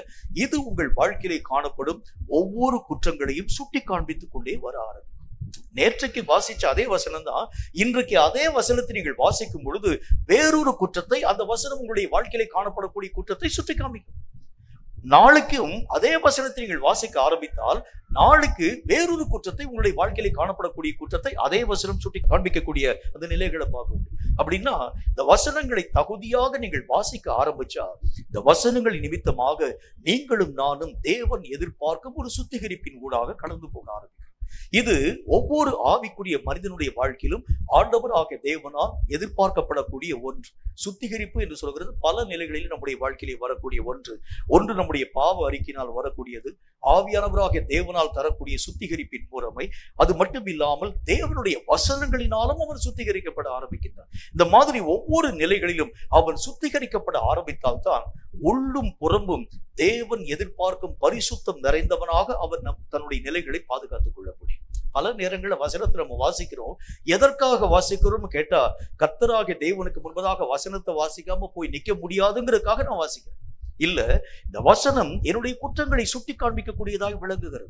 நான் செய்யும் ஒவ்வொரு விதமான தவறை இந்த வசனம் என்னோடு கூட பேச ஆரம்பிக்கிறது. இந்த வசனங்களை நீங்கள் பேச அனுமதிக்க ஆரம்பிச்சா இது உங்களோடு கூட காலம் காலமாய் பேச துவங்க ஆரம்பிக்கிறது. நீ செய்திருக்கக்கூடிய ஒவ்வொரு காரியம், நீ செய்யக்கூடிய ஒவ்வொரு விதமான நினைவுகள், உன்னுடைய மனதிலே என்னென்ன விதமான யோசனைகளின் ஊடாக இந்த ஒரு காரியத்தின் ஊடாக நீ கடந்து போக ஆரம்பிக்கிற, உன்னுடைய யோசனையிலே காணப்படக்கூடிய மாறாட்டங்கள், உன்னுடைய யோசனையிலே காணப்படக்கூடிய குற்றங்கள், இவைகள் எல்லாவற்றையும் வெளிப்படுத்தக்கூடியது எது அப்படின்னா நீங்களும் நானும் வாசிக்கக்கூடிய இந்த வசனங்கள் தான். ஆனா இன்னைக்கு ஏன் இந்த வசனம் என்னுடைய வாழ்க்கையில எந்த விதமான கிரியைகளை செய்யாம வாசிக்கிறேன், ஆனால் ஒரு மாற்றம் என்னுடைய வாழ்க்கையிலே வரவில்லை என்றால் காரணம் என்ன? வசனத்தை நீங்களும் நானும் பேச அனுமதிக்கிறது இல்லை. நீங்க பேச அனுமதிச்சு பார்த்தீங்கன்னா இந்த வசனம் உங்களுக்கும் எனக்கும் முன்பதாக பல நிலைகளை பேச ஆரம்பிக்குது. வசனத்தை நான் உங்களோடு கூட பல காரியங்களின் அடிப்படையில் பேசியிருக்கிறேன். அதுல ஒன்று, இந்த வசனம் ஒரு கண்ணாடியை போல காணப்படக்கூடிய ஒன்று. கண்ணாடியில நீங்க பாத்தீங்கன்னா உங்களுடைய உருவம் உங்களுக்கு முன்பதாய் காணப்படுகிறதை பார்க்க முடியும். ஆனா இந்த வேத வசனமாகிய கண்ணாடியில 3 விதமான நிலைகளை நீங்களும் நானும் பார்க்க முடியும். ஒன்று, இந்த வசனங்கள் உங்களை மெய்யாகவே வெளிப்படுத்தி காண்பிக்கும். 2, இந்த வசனம் தேவனாகிய கர்த்தரை உங்களுக்கு பக்கத்துல கொண்டு நிறுத்தி காண்பிக்கும். 3, இந்த வசனங்கள் தேவனுக்கும் உங்களுக்கும் இடையிலே காணப்படும் வித்தியாசத்தையும் காண்பிக்கும். இதுதான் இந்த வசனத்தினுடைய வேலை. 1, என்னை அதை அப்படி காமிக்கும்.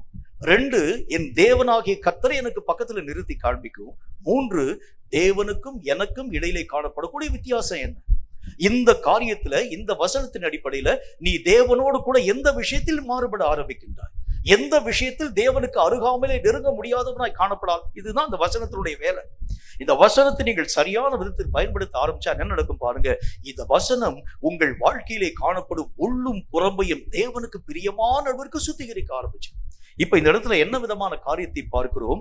ஒரு மனிதனுக்கு ஆண்டவராக தேவன் வசனங்களிலே காணப்படக்கூடிய நிலைகளின் மூலமாக அறிவுறுத்தப்படக்கூடிய குற்றச்சாட்டுக்களை அவன் அறிந்து செய்தாலும் அறியாமல் செய்தாலும் அவன் பழி உள்ளவனாய், பாவம் உள்ளவனாய், குற்றம் உள்ளவனாய், தேவனுக்கு முன்பதாக நிற்கக்கூடிய தகுதியை இழக்கக்கூடியவனாய் விளங்க ஆரம்பித்து விடுகிறான். அப்ப நம்ம கர்த்தருக்கு முன்னால போய் நின்று சொல்ல முடியாது, ஆண்டவரே நான் அறியாமலே செஞ்சிட்டேன், இந்த காரியத்தை பத்தி எனக்கு தெரியாது, இந்த காரியத்தை நான் அறியாமல் செய்ததினால் நீர் எனக்கு இந்த காரியங்களை மன்னிக்க வேண்டும், கர்த்தருக்கு முன்னால சொல்ல முடியாது. வசனத்தில் என்ன போடுது? நீங்க அறிஞ்சு செஞ்சாலும் அறியாமல் செஞ்சாலும் ஆண்டவராக தேவனுக்கு முன்பதாக நீ குற்றவாளியாய் தீர்ப்பிடப்பட ஆரம்பிக்கின்றாய். நீங்க கேட்கக்கூடிய ஒவ்வொரு வசனமும் உங்களுக்கு இந்த வசனம் புரியுதோ புரியலையோ, இந்த வசனத்தை நீங்க கேட்டாலே அந்த வசனத்துக்குரிய எல்லா விதமான நியாயத்தீர்ப்பின் நாளை நீங்க போய் நின்று கணக்கு சொல்ல வேண்டியது அவசியம். அதனாலதான் கர்த்தராகிய தேவன் சொல்லுகின்றார், நான் சொல்லிய வசனம் தான் கடைசி நாட்களில் உங்களை நியாயம் விசாரிக்க போகிறதாக இருக்கிறது. இந்த வசனத்தை நான் சரியா கூட கவனிக்கல, நான் தூங்கிட்டே தான் கவனிக்க ஆரம்பிச்சேன். எனக்கு ஒண்ணுமே புரியல.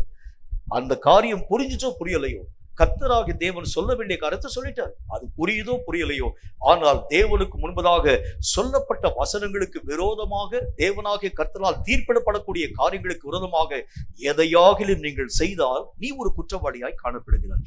இந்த குற்றம் உனக்குள் இருக்கக்கூடிய வரைக்கும் இது உன்னை ஆண்டவராகிய தேவனுக்கு பிரியமுள்ளவனாய் உருவாகக்கூடிய அந்த நிலைகளை தடுத்து நிறுத்தக்கூடியதாய் விளங்க ஆரம்பிக்கிறத பார்க்க முடியும். அப்ப கர்த்தர் என்ன சொல்ல வருகிறார் அப்படின்னா, வசனம் புரியல சொல்ல முடியாது, வசனம் எனக்கு தெரியல சொல்ல முடியாது. வசனத்தை நான் கர்த்தருடைய சமூகத்துல உட்கார்ந்து இருந்தேன், ஆனாலும் பாருங்க என்னுடைய கண்ணெல்லாம் கட்டிருச்சு ஆண்டவரே, ஆண்டவருடைய வசனங்களை கேட்க முடியாத அளவுக்கு ஆழ்ந்த தூக்கத்தில் கூட, அதெல்லாம் ஆண்டவராகிய தேவனுக்கு பிரச்சனை இல்லை.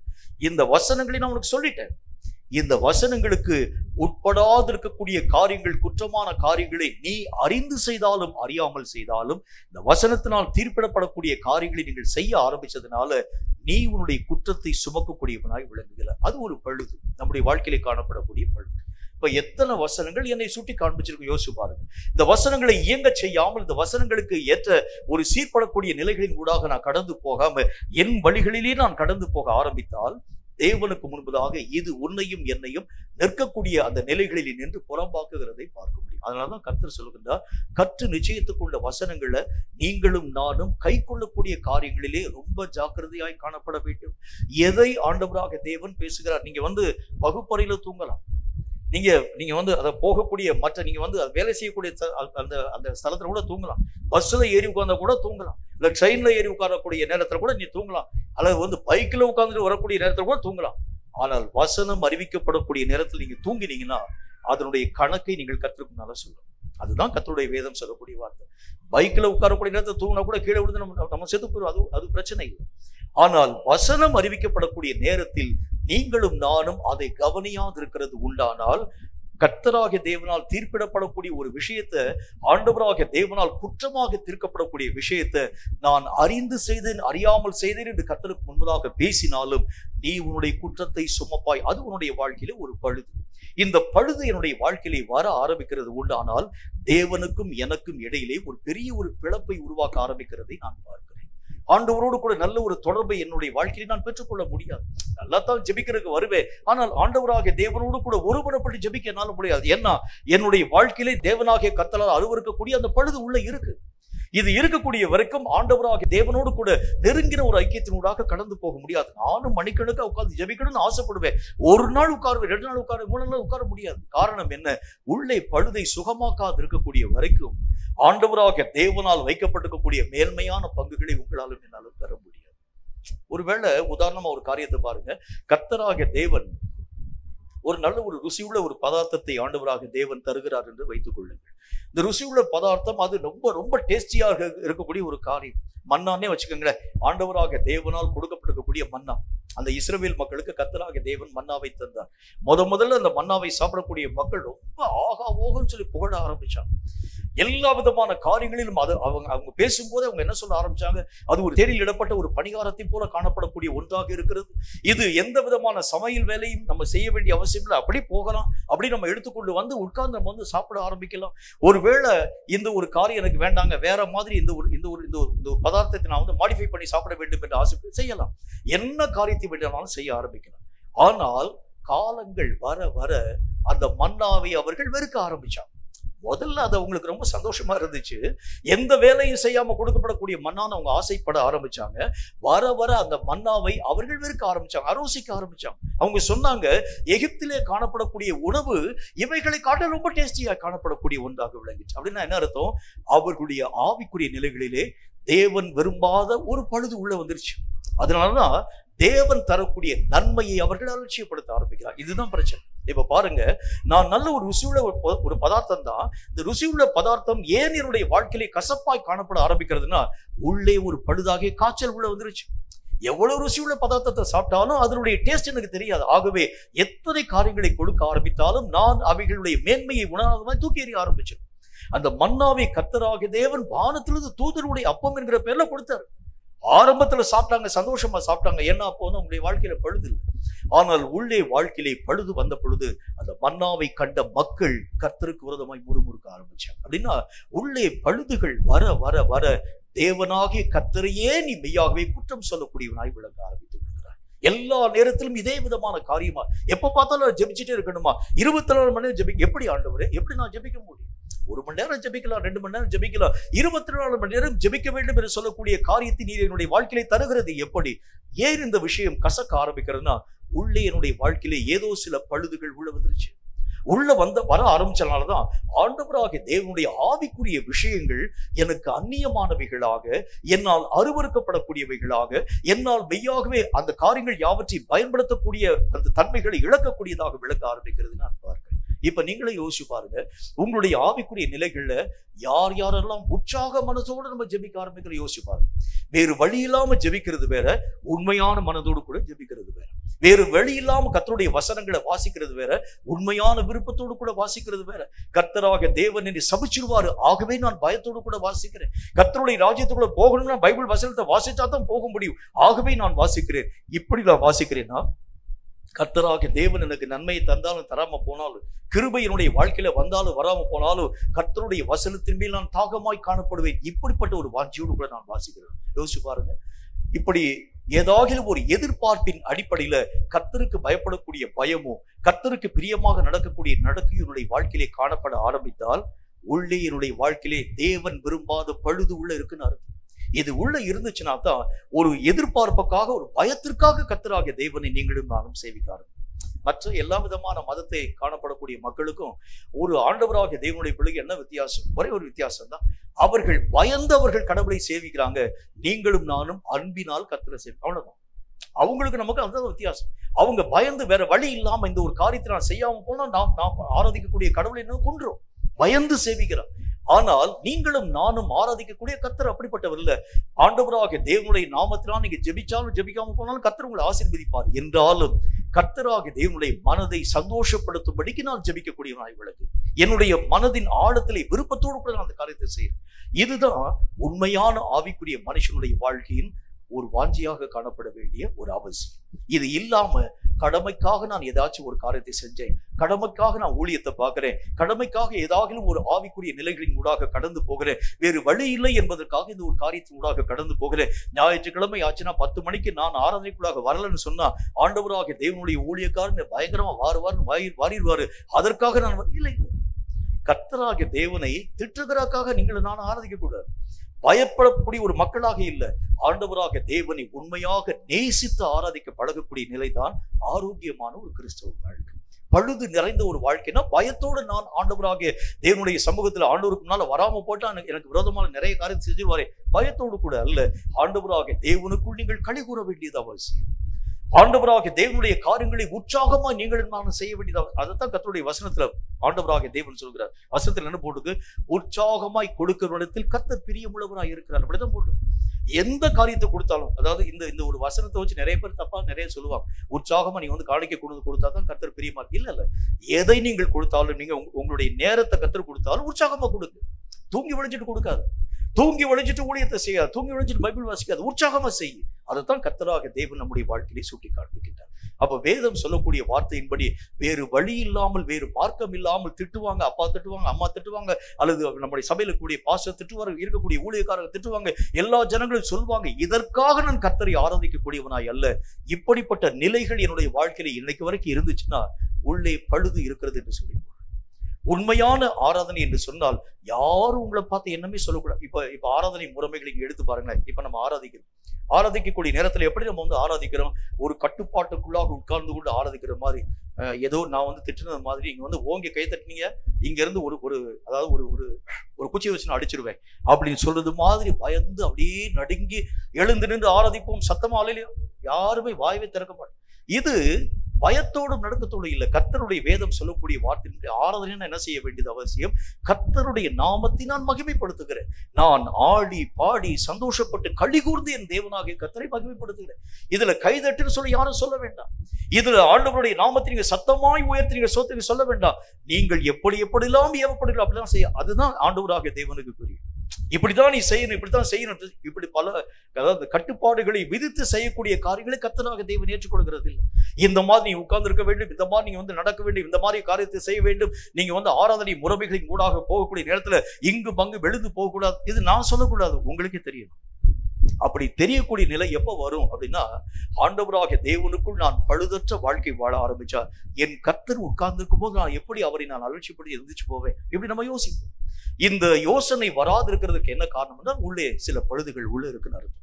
இந்த பழுதுகள் மாற்றப்பட ஆரம்பிச்சா மட்டும்தான் தேவனுக்கு பிரியமுள்ள ஒரு வாழ்க்கை வாழ உங்களாலும் என்னாலும் ஆகும். இரண்டாவது ஒரு காரியத்தை பாருங்க, வேதம் சொல்லக்கூடிய மற்றும் ஒரு காரியத்தை பற்றி நீதிமொழிகளின் புஸ்தகத்துல அதுல 30வது அதிகாரம் 10வது வசனம் இந்த வார்த்தையை நமக்கு சொல்லுகிறது. நீதிமொழிகளின் புஸ்தகம் 30வது அதிகாரம் 10வது வசனத்தை வாசிக்கிறேன். ரொம்ப ஆழமா கவனிங்க, ரொம்ப முக்கியமா கவனிங்க. எஜமானிடத்தில் அவனுடைய வேலைக்காரன் மேல் குற்றம் சுமத்தாதே. எப்படி சொல்றாரு? எஜமானிடத்தில் அவனுடைய வேலைக்காரனை குறித்து குற்றம் சுமத்தாதே, அவன் உன்னை சபிப்பான், நீ குற்றவாளியாய் காணப்படுவாய். இப்ப நான் போய் என்ன செய்யறேன், பெட்டிஷன் போடுறேன் ஆண்டவர்கிட்ட. யாரை பத்தி பெட்டிஷன் போடுறேன்? இந்த சபையில வரக்கூடிய இவன் சரியில்லை ஆண்டவரே, இவன் எனக்கு விரோதமா இந்த ஒரு காரியத்தை செஞ்சுட்டான், இவன் இந்த ஒரு காரியத்தை செஞ்சுட்டான், இவன் எனக்கு வர வேண்டிய எல்லா விதமான காரியங்களுக்கும் விரோதமான நிறைய பிரச்சனைகளை உருவாக்க ஆரம்பிச்சான்னு சொல்லி எஜமானுடைய ஊழியக்காரனை, எஜமானுடைய மனுஷனை குறித்து நான் எஜமான்ட்ட போய் குற்றம் சொல்றேன். இப்ப வசனத்துல என்ன போட்டுக்கு, நீ ஆண்டவராகிய தேவனுடைய நாமத்தினாலே அவன் உன்னை சபிப்பான். நீ யாரு போய் சொன்னையா அந்த மனுஷன் உன்னை சபிப்பான், அவனுடைய எஜமானும் உன்னை குற்றவாளியாக தீர்த்துவார். கர்த்தருடைய வேதத்தில் ஆண்டவராகிய தேவனுக்கு முன்பதாக நீங்களும் நானும் குற்றவாளிகளாய் தீர்ப்பிடப்படக்கூடிய நிலைகளுக்கு காரணம் என்ன தெரியுமா? ஒரே ஒரு விஷயம்தான். மற்றவர்கள் செய்யக்கூடிய குற்றங்களை நீங்களும் நானும் பிராது சொல்லாமல் அவர்களை நீங்களும் நானும் மன்னிக்க பழக வேண்டும் என்று கர்த்தர் நமக்கு சொல்லுகிறார். எந்த காரியமாய் அவங்க செய்ய ஆரம்பிச்சாலும், எவ்வளவு குற்றத்தை அவங்க செய்ய ஆரம்பிச்சால், என்னை தகுதி இல்லாத காரியத்தின் அடிப்படையில் எனக்கு விரோதமாய் பேச ஆரம்பிச்சார், தகுதி இல்லாத அநேக விதமான குற்றச்சாட்டுகள் எனக்கு விரோதமாய் அவங்க சொல்ல ஆரம்பிச்சார், இயேசுவுக்கு விரோதமாக எத்தனை மக்கள் எத்தனை பிராதுகளை சொல்ல ஆரம்பிச்சாங்க, பல ஜனங்கள் சொல்ல ஆரம்பிச்சாங்க. இயேசுவை ஒரு தடவை கூட பார்த்திருக்காது இருக்கக்கூடிய அது பேலியாளர் மக்கள் வந்து முன்னால் வந்து நின்று சொன்னாங்க, இவன் அந்த காரியத்தை செஞ்சு அந்த ஒரு காரியத்தை செஞ்சான். இயேசு கிறிஸ்து பதிலுக்கு ஏதாச்சும் ஒரு வார்த்தை சொல்றாரா பாருங்களேன். நான் உன்னை வந்து ஒரு முறை கூட ஏற்கனவே நான் வந்து மீட் பண்ணதே கிடையாது, சந்திச்சதே கிடையாது. நீ என்னை குறித்து எப்படி நீ குற்றச்சாட்டுகளுக்குரிய வார்த்தைகள் யாவற்றையும் பேசுகிறாய்? இயேசுவனை பத்தி ஒண்ணுமே சொல்லல. நிறைய ஜனங்கள் நிறைய பிராதுகளை பேச ஆரம்பிச்சாங்க. வசனத்துல என்ன காரியத்தை பாக்குறோம், அங்க பேலியாளின் மக்கள் ஒரு கூட்டம் மக்கள் இருப்பாங்க. அவங்களுக்கு தெரியுதோ தெரியலையோ, அவங்க கையில கொண்டு போய் நம்ம காசை கொடுத்துட்டா போதும், காசை கொடுத்துட்டா என்ன செய்வாங்க, உங்களை குறித்து அவதூறான நிறைய காரியங்களை பேச ஆரம்பிக்கிறது வழக்கம். நான் சின்ன வயசுல படிக்கக்கூடிய நேரத்துல என்னுடைய ஸ்கூல்ல ஒரு பையன் படிப்பான். அவனுக்கு ஒரு 5 காசு, அந்த காலத்துல 5 பைசா அது பெரிய ஒரு பைசா. 5 பைசாவை கையில கொடுத்துட்டா ஒரு 5 நிமிஷம் நிறுத்தாமல் கெட்ட வார்த்தை பேசும். இதுக்காகவே கையில இருக்கக்கூடிய 5 பைசா கொடுத்து பேசுடா அப்படின்னு சொல்லுகிறது வழக்கு. இந்த மாதிரி அந்த நாட்கள்ல பேலியாளில் மக்கள் ஒரு கூட்டம் மக்கள் இருந்தாங்க. இவங்களுடைய வேலை என்னை காசு கொடுத்துட்டா இல்லாத பொல்லாத காரியம்லாம் பேசுவான். அதாவது அவங்களுக்கு பழக்கமே இருக்காது, இவங்களை யாருன்னு பார்த்துட்டு கூட மாட்டான். என்னாலும் வாய்க்கு வந்தபடியெல்லாம் பேச ஆரம்பிப்பாங்க. இப்ப இயேசுவுக்கு விரோதமாய் பேலியாளின் கூட்டத்தாரை கொண்டு போய் நிறுத்துறான். ஏன்னா இயேசுவுக்கு விரோதமாய் குற்றம் சாட்டக்கூடிய சாட்சி ஒண்ணுமே அங்க ஒவ்வொக்கூடிய சாட்சியாக இல்லை. ஆகவே எல்லா விதமான மக்களும் அவரவர்கள் நின்ற நிலைமையில் நின்று ஓய்ந்து போக ஆரம்பிக்கிறார். இப்ப பேலியாளின் மக்கள் வரக்கூடிய நேரத்தில் அவங்க சொல்றாங்க, இவன் இந்த காரியத்தை செஞ்சான், அந்த காரியத்தை செஞ்சான், இந்த ஒரு காரியத்தை செஞ்சான். இயேசுவுக்கும் அவர்களுக்கும் சம்பந்தமே இல்லாத இருக்கக்கூடிய நேரத்துல அவர்கள் அநேக விதமான பழுதான, தேவையில்லாத, அவர்கள் கண்டிராத, அனுபவியாத பல விதமான விஷயங்களை குற்றமா இயேசுவுக்கு விரோதமாய் பேச ஆரம்பிச்சார். இப்படி பேசக்கூடிய நேரத்துல இயேசு அவர்களிலே யாருக்காகிலும் ஒருவனுக்காகிலும் கர்த்தராகிய தேவன் பதில் சொன்னாரான்னு பாருங்க. ஒண்ணுமே சொல்லவே இல்லை. அவர் பேசாமல் வாய் மூடி மௌனமாய் காணப்பட ஆரம்பிச்சார். இப்ப நீங்களும் நானும் உங்களுக்கு விரோதமாய் நம்ம ஐக்கியத்திலே வச்சுக்கோங்க, வேற வெளியே இருக்கக்கூடிய ஆளை விட்டுருவோம். நம்ம ஐக்கியத்திலே காணப்படக்கூடிய மக்கள் நீங்க செய்யாத ஒரு விஷயத்தை நீங்க செஞ்சதா சொன்னா நீங்களும் நானும் வரிந்து கட்டு கொண்டு சண்டை போட மாட்டோம். யோசிச்சு பாருங்க, நான் செய்யாத ஒரு காரியத்தை, அவன் பார்க்காத ஒரு விஷயத்தை அவன் பார்த்ததாக எப்படி அவனால் பேச முடிந்தது? சொல்ல மாட்டோம். இந்த வசனத்துல ஆண்டவராகிய தேவனுடைய வேதம் சொல்கிறது, இந்த காரியத்தோடு கூட நீங்களும் நானும் நின்று விடாமல் கர்த்தருக்கு முன்பதாக போய் முறையிட ஆரம்பிக்கிறோம். என்ன முறையிட ஆரம்பிக்கிறோம்? அவனுடைய எஜமானுக்கு முன்பதாக போய் நான் அவனை குற்றமாய் பேச ஆரம்பிக்கின்றேன். அப்ப கர்த்தராகிய தேவனுடைய வேதம் சொல்கிறதை போல நான் எப்பொழுது குற்றம் செய்யக்கூடியவன், என்னுடைய வாழ்க்கையில எப்பொழுது குற்றம் சுமர ஆரம்பிக்கிறது, மற்றவனுடைய வேலைக்காரனை நான் குற்றவாளியாய் தீர்ப்பிட ஆரம்பிக்கக்கூடிய நேரத்தில் அவன் தப்பு செஞ்சா அவனுடைய எஜமானுக்கு அவன் கணக்கு சொல்லுவான். அவன் குற்றமான காரியங்களை அவன் செய்ய ஆரம்பித்தால் அவனுடைய எஜமானவனுக்கு முன்பதாக நியாய தீர்ப்பினால கணக்கு கேட்பான்.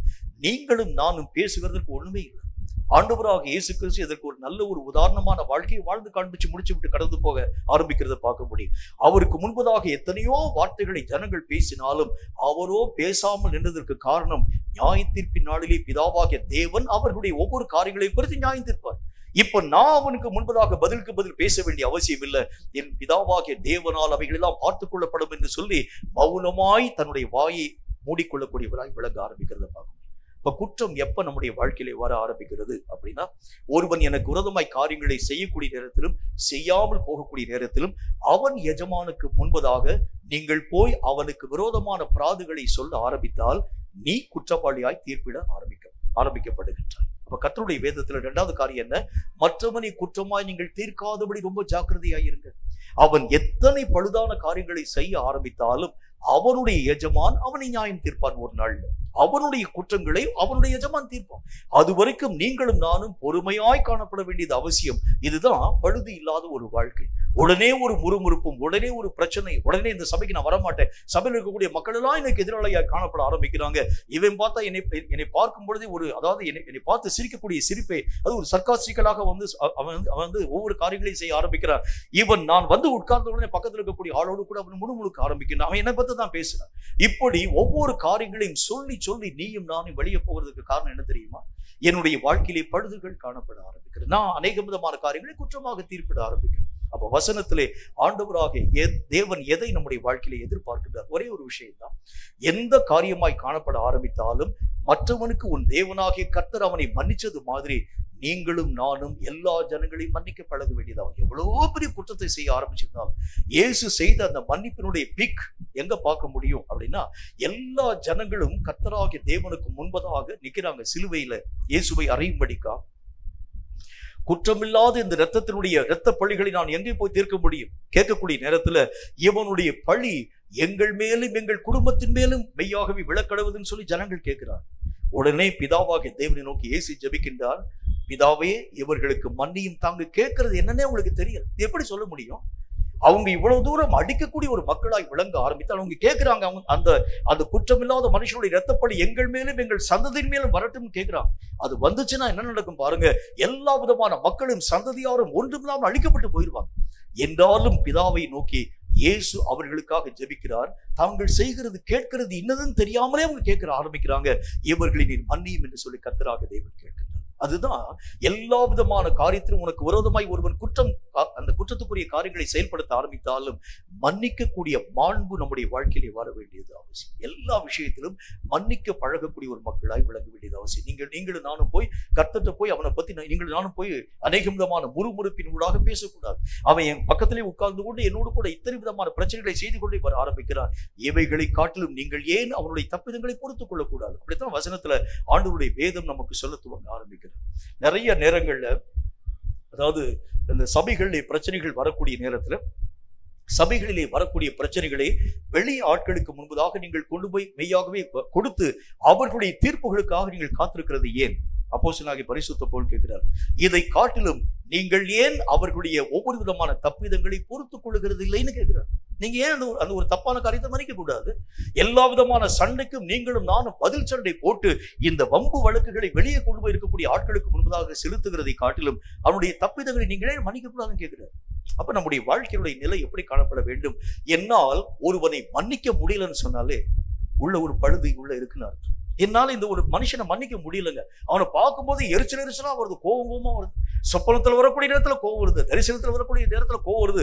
நேரத்துல பார்த்தா இன்னும் அலாதியாக பற்றி எரிய ஆரம்பிக்கிறது சொன்னா உன்னுடைய உள்ளான வாழ்க்கையினுடைய நிலைகளை ஆராய்ந்து எதனால உன்னால அந்த மனுஷனை நேசிக்க முடியல? எதனால நீ அவனை விரோதிக்க ஆரம்பிக்கின்றாய்? எதனால் உன்னுடைய காரியங்கள் யாவற்றையும் அவனுக்கு விரோதமாக நீ மெய்யாகவே செயல்படுத்த ஆரம்பிக்கின்றாய்? மன்னிக்க முடியாத நிலைகள் வந்ததற்கு காரணம் என்ன? இவைகள் எல்லாம் பழுது என்று கர்த்தருடைய வேதத்திலே வாசிக்க முடியும். மூன்றாவது ஒரு காரியத்தை பாருங்க. கர்த்தருடைய வேதம் சொல்லக்கூடிய மற்றும் ஒரு வார்த்தையை பற்றி 1 யோவானின் புஸ்தகத்துல 3வது அதிகாரம் 20, 21 ஆகிய வசனங்கள் இந்த வார்த்தையை நமக்கு சொல்கிறது. 1 யோவானின் புஸ்தகம் அதுல 3வது அதிகாரம் 20, 21 ஆகிய வசனங்கள் இந்த வார்த்தையை சொல்கிறது. வாசிக்கிற கேளுங்க. அது என்ன சொல்லுதுன்னு பாருங்க. நம்முடைய இருதயமே நம்மை குற்றவாளிகளாக தீர்க்குமானால் தேவன் நம்முடைய இருதயத்திலும் பெரியவராயிருந்து சகலத்தையும் அறிந்திருக்கிறார். 21வது வசனம், பிரியமானவர்களே, நம்முடைய இருதயம் நம்மை குற்றவாளிகள் என்று தீர்க்காதிருந்தால் நாம் தேவனிடத்தில் தைரியம் கொண்டிருந்து.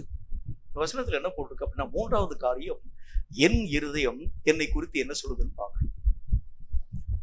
நம்முடைய வாழ்க்கையில 2 விதமான நிலைகளை நம்ம பார்க்கலாம். ஒன்று, எல்லா மக்களுக்கு முன்பதாக வாழக்கூடிய ஒரு வாழ்க்கை. இதுல நன்மையான காரியங்களை மட்டும் வெளிப்படுத்தக்கூடிய ஒரு வாழ்க்கை, ஜனங்களால் மெச்சப்படக்கூடிய ஒரு வாழ்க்கை. இவனுடைய வாழ்க்கையில குற்றத்தை நாங்க பார்க்கவே முடியல. எல்லா காரியத்திலும் சரியான ஒரு வாழ்க்கை வாழக்கூடியதா விளங்குகிறார். இதுக்கு நல்ல ஒரு உதாரணத்தை பாருங்களேன். வேதத்துல இருந்து பாருங்க.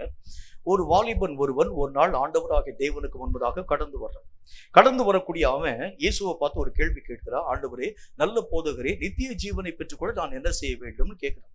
உடனே இயேசு அவனை பார்த்து வேதத்திலே சொல்லப்பட்டிருக்கக்கூடிய கற்பனைகள் எல்லாவற்றையும் கை கொள்ள வேண்டும் சொல்றார். உடனே அந்த வாலிபன் இயேசுவை பார்த்து அவன் சொல்றான், இவைகள் எல்லாவற்றையும் சிறு வயது முதற்கொண்டே நான் மெய்யாகவே கை கொண்டு வர ஆரம்பிக்கிறேன். என்னுடைய வாழ்க்கையில எந்த விதமான குற்றத்துக்குரிய காரியம் ஒண்ணுமே இல்லை. என் கூட இருக்கக்கூடிய மக்கள் எல்லாம் கேட்டு பாருங்க. நான் என்னுடைய சின்ன வயசுல இருந்து எங்க அப்பாவை கனம் பண்றேன், அம்மாவுக்கு எல்லா வித மரியாதையை கொடுக்குறேன், எல்லா விதமான மக்களுக்கும் தேவையான சகல விதமான உதவிகள் யாவற்றையும் நான் செய்ய ஆரம்பிக்கிறேன். என்னென்ன விஷயங்கள் எல்லாம் கர்த்தருடைய கற்பனைகள் எனக்கு கற்றுக் கொடுக்க ஆரம்பித்ததோ எல்லா விஷயத்தையும் கற்றுக்கொள்ளக்கூடியவனாய் விளங்க ஆரம்பிக்கிறேன். அப்படின்னா என்ன அர்த்தம்? அவன் தன்னுடைய நிலைகளை பர்ஃபெக்டாக உணர ஆரம்பிக்கிறான். எல்லா காரியத்திலும் நான் நல்லா இருக்கிறேன். சுற்றி இருக்கக்கூடிய மக்களும் என்னுடைய வாழ்க்கைக்கு ஒரு சாட்சி. எல்லா விதமான காரியத்திலும் நான் சாட்சியான ஒரு வாழ்க்கை வாழுகிறேன். இப்ப ஆண்டவராகிய தேவன் அவரை பார்த்து சொல்கிறார், இன்னும் உன்னிடத்துல ஒரு பழுது இருக்கிறது. உனக்கு உண்டானவைகள் எல்லாவற்றையும் விற்று தரித்திரனுக்கு கொடு. அப்படின்னா என்ன அர்த்தம்? அவனுடைய இருதயம் இன்னும் கர்த்தராகிய தேவனிலே நெருங்கி வாழ முடியாதவருக்கு. வசனத்தில் என்ன போடுது? உங்களுடைய பொருள் எங்கே இருக்கிறதோ அங்கே உங்களுடைய இருதயமும் இருக்கு. பொருளின் மேல உங்களுடைய மனதை நீங்கள் வைக்கிறது உண்டானால் கர்த்தராகிய தேவனை முழுசுமாக நேசிக்க முடியாது. ஆண்டவராகிய தேவன் அவருடைய பார்வையில ஒரு விஷயத்தை கண்டுபிடிச்சிட்டார். கர்த்தருடைய வசனத்துல ஆண்டவராகிய தேவன் சொல்லக்கூடிய வார்த்தையில அவர் என்ன சொல்லுகின்றார்? அந்த கற்பனைகள்ல பிரதானமான கற்பனை 2 கற்பனை. ஒன்று, உன்னை நீ நேசிக்கிறதை போல உன் அயலானை நேசிக்க வேண்டும். உன் தேவனாகிய கர்த்தரிடத்தில் உன் முழு இருதயத்தோடும், உன் முழு ஆத்மாவோடும், முழு பலத்தோடும், முழு மனதோடும் நீ அன்பு கூறுவாயாக. இதுக்கு ஒப்பான 2வது கற்பனை, உன்னை நேசிக்கிற மாதிரி உன்னுடைய அயலானை. இந்த 2 கற்பனைகளிலும் நியாயப்பிரமாணங்களும் தீர்க்க தரிசனங்கள் முழுமையும் அடங்கி இருக்கிறது கர்த்தருடைய வசனத்தில் இருப்பாங்க. இப்ப இந்த மனுஷனுடைய மனசை பாருங்க. அதுல ஆண்டவராகிய தேவன் சொல்லக்கூடிய வார்த்தையை பாருங்கள். உன் தேவனாகிய கர்த்தரிடத்திலே உன் முழு இருதயத்தோடும், உன் முழு ஆத்மாவோடும், உன் முழு பலத்தோடும், உன் முழு மனதோடும் அன்பு கூறுவாயாக.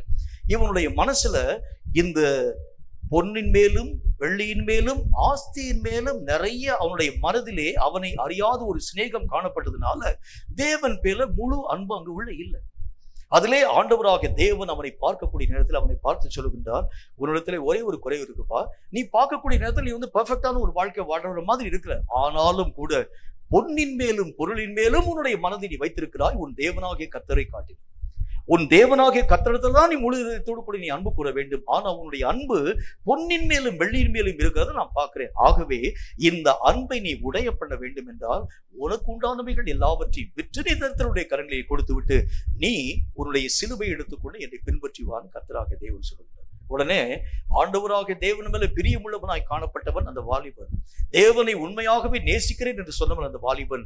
என்றாலும் இயேசு சொன்ன அந்த வார்த்தை நிமித்தம் விசனமடைந்து கர்த்தரை பின்பற்றாமல் திரும்பி வந்தவழியே போயிட்டு. அப்படின்னா அந்த முழு மனசுல ஆண்டவராகிய தேவனை தேட வேண்டும் என்கிற பெரிய உள்ளில தானே. அதைத்தான் கர்த்தருடைய வேதம் சொல்லக்கூடிய அந்த வார்த்தைகளிலே உங்களாலும் என்னாலும் பார்க்க முடியும். இந்த இடத்துல நம்முடைய இருதயத்திலே உண்மையாகவே கர்த்தராகிய தேவனை நீங்க நேசிக்கிறீனாலும் பாருங்க. நீங்க வேற வழி இல்லாம நேசிக்கக்கூடிய நேசத்தை அல்ல, வேற பயத்தோடு கூட கர்த்தராகிய தேவனை நேசிக்க வேண்டும் என்பதற்காக அல்ல, வேறு எந்த விதமான காரியத்தின் அடிப்படையில கர்த்தராகிய தேவனை பின்பற்றினால் எனக்கு அற்புதத்தை செய்வாரு, சுகம் தருவார், ஆசீர்வாதத்தை தருவார், கிருபை தருவாரு, என்னுடைய தொழிலை ஆசீர்வதிப்பார், என்னுடைய தேவைகளை சந்திப்பார், இப்படி எதிர்பார்ப்பினுடைய அடிப்படையில இல்லாம உண்மையாகவே கர்த்தராகிய தேவனை நான் நேசிக்கிறேன்னா, ஒவ்வொரு நாளும் நான் கர்த்தருக்காகவே வாழ்க்கை வாழ ஆரம்பிக்கிறேன்னா, கர்த்தருக்கு பிரியமான ஒரு வழியின் ஊடாக நான் கடந்து போகிறேன்னா, என் தேவனாகிய கர்த்தருக்கு எதையெல்லாம் பிரியம் என்று சொல்லி நான் யோசிச்சு பார்க்கிறேன்னா, இது என்னுடைய மனதின் ஆழத்திலே நீங்களும் நானும் கேட்க வேண்டிய ஒரு முக்கியமான ஒரு கேள்வி. என்ன கேள்வி கேட்கணும்? உண்மையிலேயே அதாவது மற்றவங்க என்னை பார்த்து சொல்றது இருக்கட்டும், மற்றவங்க என்னை பார்க்கக்கூடிய மக்கள் எல்லாம் சொல்லுவாங்க, இவங்க நல்ல ஒரு தீர்க்க தரிசனம் பேசக்கூடியவங்க, இவங்க நல்ல கர்த்தராகிய தேவனோடு கூட மெய்யாகவே இடைப்படக்கூடிய ஒரு தேவனுடைய பிள்ளை, ஆண்டவராகிய தேவனுடைய வசனங்களை விட்டு மெய்யாகவே பிரியாத ஒரு வாழ்க்கை வாழக்கூடியவங்க, அவங்களுடைய வாயையும் வசனத்தையும் பிரிக்கவே முடியாது, அந்த அளவுக்கு வாயில எப்ப பார்த்தாலும் கர்த்தருடைய வசனங்களால் நிறைந்த ஒரு வாழ்க்கை மற்றவங்க சொல்லட்டும். ஆனால் உங்கள் இருதயம் உங்களை குறித்து என்ன சொல்கிறார்? மற்றவங்க உன்னுடைய வெளித்தோற்றத்தை பார்ப்பான். ஆனால் என் இருதயம் என்னை குற்றவாளியாய் தீர்க்கிறது உண்டானால் என்னுடைய இருதயத்தில் இன்னும் நான் கர்த்தர் விரும்பக்கூடிய வாழ்க்கை நான் இன்னும் வாழல, கர்த்தருக்கு பிரியமா இன்னும் நான் ஓட்டத்தின் ஊடாக கடந்து போகல, கர்த்தருக்கு விரோதமாக நிறைய பாவத்தினுடைய நிலைகள் இன்னும் என்னுடைய வாழ்க்கையில காணப்பட ஆரம்பிக்கிறது. நீ எல்லாம் இங்க நின்று புல்பிட்ல நின்று கர்த்தருடைய வார்த்தையை பேச உனக்கு என்ன யோகியதை இருக்கிறதுன்னு சொல்லி என்னுடைய இருதயம் நீ குற்றவாளியா தீர்க்கணும்னு வச்சுக்கோங்களேன். அப்ப நான் என்னுடைய உள்ளத்தின் ஆழத்திலே காணப்படக்கூடிய நிலைகளை ஆராய்ந்து பார்க்க வேண்டியது அவசியம். என்றாலும் கூட நிறைய ஜனங்கள் என்ன செய்யறாங்க, அதெல்லாம் இருதயத்தெல்லாம் மழிக்க போட்டு முன்னால் வந்து நின்று பேசிடுவான். எல்லா காரியத்தை அதை பத்தி எல்லாம் அவங்க கண்டுக்கிறதே இல்லை. இதெல்லாம் வீட்டுக்கு போன பிறகு உன்னுடைய குற்றச்சாட்டெல்லாம் சொல்லுப்பான்னு சொல்லி எல்லா விதமான காரியங்களையும் மூட்டை கட்டி வைத்து விட்டு தங்கள் மனம் போன போக்கின்படி ஊழியங்களை செய்யக்கூடிய ஒரு மக்களை விளங்க ஆரம்பிக்கிறாங்க. முதல் காரியம், உங்கள் இருதயம் சொல்லும் குற்றச்சாட்டுகளை கவனித்து அவைகளை விட்டு நீங்கள் விலக வேண்டும். உங்க இருதயம் உங்களை குறித்து என்ன சொல்ல ஆரம்பிக்கிறது? நீங்க யார், நீங்க எப்படி இருக்கிறீங்க? உண்மையிலேயே கர்த்தருக்கு முன்னால உங்க வாழ்க்கை எப்படி இருக்கு? மற்றவங்க சொல்றது ரெண்டாவது. உங்க அம்மா சொல்லலாம், அப்பா சொல்லலாம், உங்க பிள்ளை சொல்லலாம், உங்க வீட்டுல இருக்கக்கூடிய ஆட்கள் சொல்ல மாட்டேன், யார் வேணாலும் சொல்லிட்டு போ. ஆனால் உங்கள் இருதயம் உங்களை குறித்து தேவனுக்கு முன்பாக நீ நிற்க பாத்திரம் உள்ளவனா இருக்கிறாயா? உன்னை பத்தி என்ன சொல்லு? இந்த குற்றச்சாட்டு இருதயம் உன்னை குற்றவாளியாய் தீர்த்தால் தேவனுடைய தீர்ப்புக்கு நீயும் நானும் எப்படி தப்பிக்க முடியும்? அந்த வசனத்தால தான் எழுதப்பட்டிருக்கிறத பார்க்க முடியும். திரும்ப வாசிக்கிறேன் பாருங்க. 1 யோவான் 3வது அதிகாரம் 20-21 நம்முடைய இருதயம் நம்மை குற்றவாளிகளாக தீர்க்குமானால் தேவன் நம்முடைய இருதயத்திலும் பெரியவராய் இருந்து சகலத்தையும் அறிந்திருக்கிறார். 21வது வசனம், பிரியமானவர்களே, நம்முடைய இருதயம் நம்மை குற்றவாளிகள் தீர்க்காதிருந்தால் நாம் தேவனிடத்தில் தைரியம் கொள்ளும் ஒரு மக்களாய் விளங்க முடியும். என் இருதயம் என்னை குறித்து என்ன சொல்லுது? நான் கர்த்தருக்கு வெளியே மற்ற மக்கள் பேசக்கூடிய வார்த்தையெல்லாம் புறம்பத்தெடு. உங்க இருதயம் உங்களை குறித்து என்ன சொல்லுது? உண்மையிலே கர்த்தருக்கு பிரியமான ஒரு வாழ்க்கை வாழ்றீங்களா? மறைமுகமாக தேவனுக்கு அருவருப்பான காரியங்கள், மறைமுகமாக தேவன் விரும்பாத காரியங்கள், மறைமுகமாக பாவத்தினுடைய நிலைகள், மறைமுகமாக அநேக விதமான குற்றச்சாட்டுகள், சில காரியங்களை மன்னிக்க என்னால முடியல, சில காரியங்களை விட்டு விலக என்னால முடியல, சில விஷயங்களிலே நான் என்னுடைய வாழ்க்கையை அடிமையாக காணப்பட ஆரம்பிக்கிறேன். இதெல்லாம் வச்சுட்டு எப்படியா தைரியமா அந்த சபையில இருந்து உட்கார்ந்து இருக்கிற உன் இருதயம் உன்னை பார்த்து கேட்குதுன்னு வச்சுக்கோங்க, இந்த இவ்வளவு ஒரு நல்ல ஒரு ஆவிக்குரிய சபையில வைராகியமாய் கர்த்தருடைய வார்த்தையை பேசக்கூடிய ஒரு சபையில இவ்வளவு தைரியமா இத்தனை போய் சொல்லிட்டு நீ தரிசனமே பார்க்காம பார்த்தேன்னு சொல்லிட்டு எவ்வளவு தூரம் தைரியமா இங்க வந்து உட்கார்ந்துருக்க. இப்ப கர்த்தருக்கு முன்பதாக கர்த்தராக தேவனுடைய பிரசன்னம் இங்க நிற்கும் போது எப்படி உங்களாலும் என்னாலும் எந்த விதமான குற்றமும் இல்லாத ஒரு மக்களாக நிற்கக்கூடிய ஒரு நிலைகளை உங்களாலும் என்னாலும் ஆசரிக்க முடியும் யோசிப்பாரு. இப்ப நம்முடைய மனசு நம்மை குறித்து குற்றமாக பேச ஆரம்பிக்கிறது உண்டால் நீ பார்க்கக்கூடிய தரிசனம் உண்மைதானா? அது உன்னுடைய மனசு சொல்லணும். நீ உண்மையிலே நீ தரிசனம் பார்த்தியா? இல்லை என்றால் நீயாகவே அந்த காரியங்களை அவற்றையும் கற்பனை பண்ணியா? யோசிச்சுப்பாரு. உன்னுடைய மனதுக்கு தெரியும் அது எப்படி வந்தது என்கிறதை பற்றி. நீ பேசக்கூடிய ஒவ்வொரு விதமான வார்த்தை கர்த்தருடைய வார்த்தையா அல்லது நீயே பேச ஆரம்பிக்கிறாய்? நீ சொல்லக்கூடிய ஒவ்வொரு விதமான ஆலோசனைகளும் கர்த்தருடைய ஆலோசனைகள் அந்த காரியங்களை நீயே பேச ஆரம்பிக்கிறாயா? உன் இருதயத்துக்கு தெரியும் உன்னை பற்றி, நீ யார் என்பதை பற்றி. உன்னுடைய இருதயம் எல்லா காரியங்கள் யாவற்றையும் சுட்டி காண்பிக்கக்கூடிய வலிமை பெற்றது. ஏன்னா அது கர்த்தருடைய ஆவியினால் உருவாக்கப்பட்டிருக்கக்கூடிய தீபம். அது இது நமக்குள் இருக்கக்கூடிய ஒவ்வொரு விஷயத்தையும் ஆராய்ந்து பார்க்கக்கூடியது.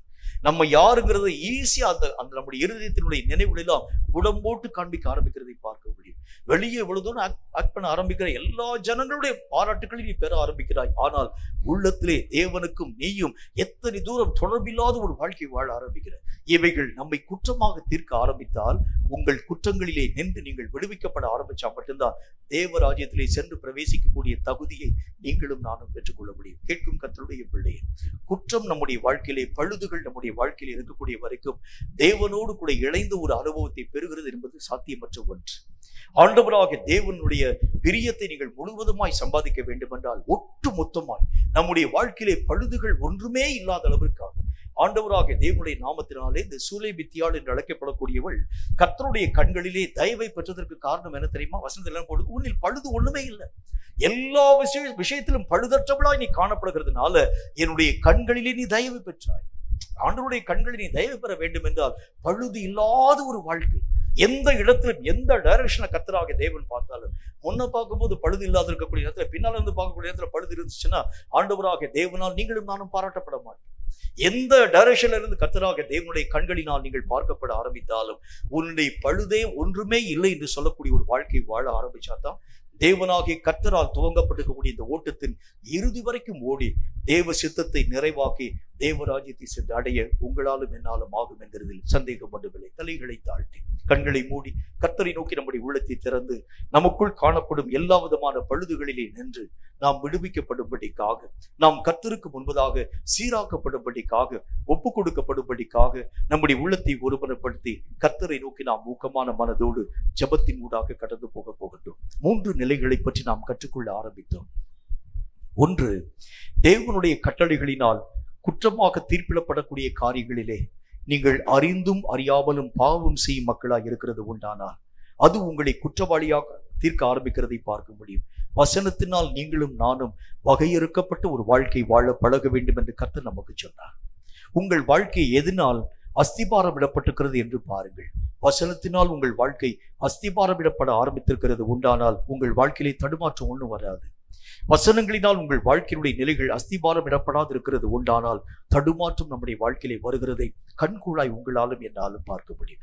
வசனம் நம்மை மெய்யாகவே சுட்டி காண்பிக்கக்கூடியதாய், நம்மை மெய்யாகவே அறிவை உணர்த்தக்கூடியதாக விளங்கக்கூடியதாய் இருக்கிறதுனால பல ஜனங்கள் வசனம் பேசுகிறதை அவர்கள் அங்கீகரிக்க முடியாதவர்களாய், வசனத்தை பேசுகிறதுக்கு இடப்படியாத ஒரு மக்களாய் இருக்கிறதை பார்க்க முடியும். வசனத்தை பேச அனுமதிச்சு பாருங்க. இது உங்களை குறித்து என்ன விதமான குற்றங்கள் யாவற்றையும் சுட்டி காண்பிக்கும்படியான காரியங்களை சொல்கிறது என்று பார்த்து அவைகளிலே நின்று நீங்களும் நானும் மனம் திரும்ப வேண்டும் என்று கர்த்தர் தம்முடைய வசனத்தின் மூலம் பேசினார். இரண்டாவது காரியமாக, வேதத்திலே நாம் வாசிக்கிறதை போல எந்த காரியத்தை உங்களாலும் என்னாலும் இன்னைக்கு வரைக்கும் மன்னிக்க முடியலன்னு பாருங்க.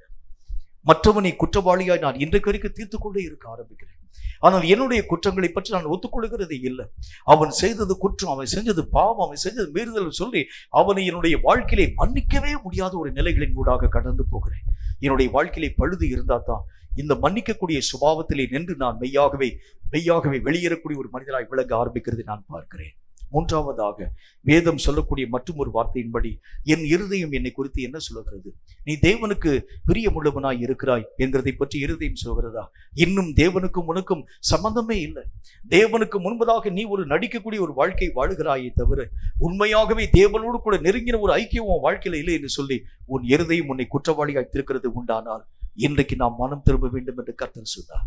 எனக்குள் பழுது இருக்கிறது ஆண்டவரே, என் பழுதுகளிலே நின்று என்னை நீரை விடுதலையாக்கி குற்றமற்றவனாய் பழுது இல்லாதவனாய் தேவனுக்கு முன்பதாக நிற்கக்கூடிய திராணி பெற்றவனாய் நான் உருவாக்கப்பட எனக்கு கிருபை தாரும் என்று கர்த்தரை நோக்கி உள்ளத்தை தெரிந்து நாம் ஜெபிக்கலாமா? எங்களை அன்பாய் நேசிக்கிற எங்கள் அன்பின் பரலோக பிதாவே, உம்மால் உரைக்கப்பட்ட இந்த பரிசுத்தமுள்ள வார்த்தைகளுக்காக நன்றி. இந்த வார்த்தைகளின் மூலம் எங்கள் வாழ்க்கையிலே காணப்படும் ஒவ்வொரு குற்றங்களையும் நீ திட்டமும் தீர்க்கமாய் பேசிக்கொண்டு வந்தீர் கர்த்தாவே. எந்த விஷயத்திலே இன்னும் மன்னிக்க முடியாத ஒரு வாழ்க்கையை வாழுகிறோம், எந்த விஷயத்திலே தேவனுடைய வசனங்களை மீறும் ஒரு மக்களாய் விளங்க ஆரம்பிக்கின்றோம், எந்த விஷயங்களிலே இன்னும் நாங்கள் குற்றவாளிகளாய் நிற்கிறோம் என்பதை பற்றி எங்கள் மனம் எங்களை குறித்து குற்றமாய் தீர்க்க ஆரம்பிக்கிறது, அவைகளிலே நின்று நாங்கள் இன்னும் சீர்படாதிருக்கிறது உண்டானால் எங்களிலே காணப்படும் பழுதுகளின் நிமித்தமாக தேவனுடைய ராஜ்யத்தை இழக்கும் ஒரு கர்த்தாவே ஒரு அபாயம் எங்களுடைய வாழ்க்கையிலே வரும் என்கிறது நாங்கள் கற்றுக்கொள்ள ஆரம்பித்தோம். இந்த வசனங்களை கேட்டு உடைய பிள்ளைகள் யாராய் காணப்பட ஆரம்பித்தாலும் இன்று முதல் தங்கள் ஆவிக்குரிய நிலைகளிலே காணப்படும் எல்லா பழுதுகளிலே நின்று அவர்கள் சீராக்கப்பட ஏற்ற கிருபைகளை தந்து ஆசீர்வதித்து மேன்மைப்படுத்த வேண்டும் என்று இயேசு கிறிஸ்துவின் நாமத்தினால் வேண்டிக் கொள்கிறோம் எங்கள் பரிசுத்தமுள்ள நல்ல பிதாவே. ஆமென், ஆமென். கர்த்தருடைய ஆசீர்வாதத்தை ஆமென் என்று சொல்லி நாம் பெற்றுக்கொள்வோம். கர்த்தர் உன்னை ஆசீர்வதித்து உன்னை காக்க கடவர். ஆமென். கர்த்தர் தம்முடைய முகத்தை உன்மேல் பிரகாசிக்க பண்ணி உன்மேல் கிருபையாய் இருக்க கடவர். ஆமென். கர்த்தர் தம்முடைய முகத்தை உன்மேல் பிரசன்னமாக்கி உனக்கு சமாதானம் கட்டளையிட கடவர். ஆமென். என் ஆத்துமாவை கர்த்தரை ஸ்தோத்திரி, என் முழு உள்ளமே பரிசுத்த நாமத்தை ஸ்தோத்திரி. என் ஆத்துமாவை கர்த்தரை ஸ்தோத்திரி, கர்த்தர் செய்த சகல உபகாரங்களையும் மறவாதே. ஆமென், ஆமென்.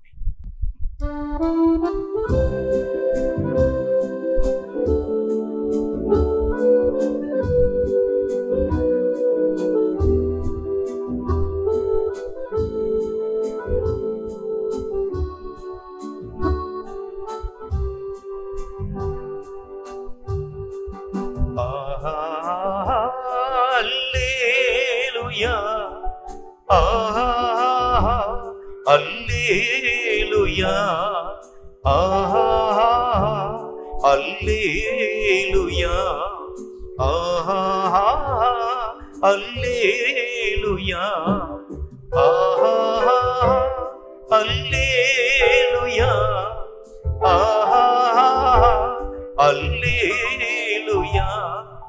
ஆஹா அல்லேலூயா,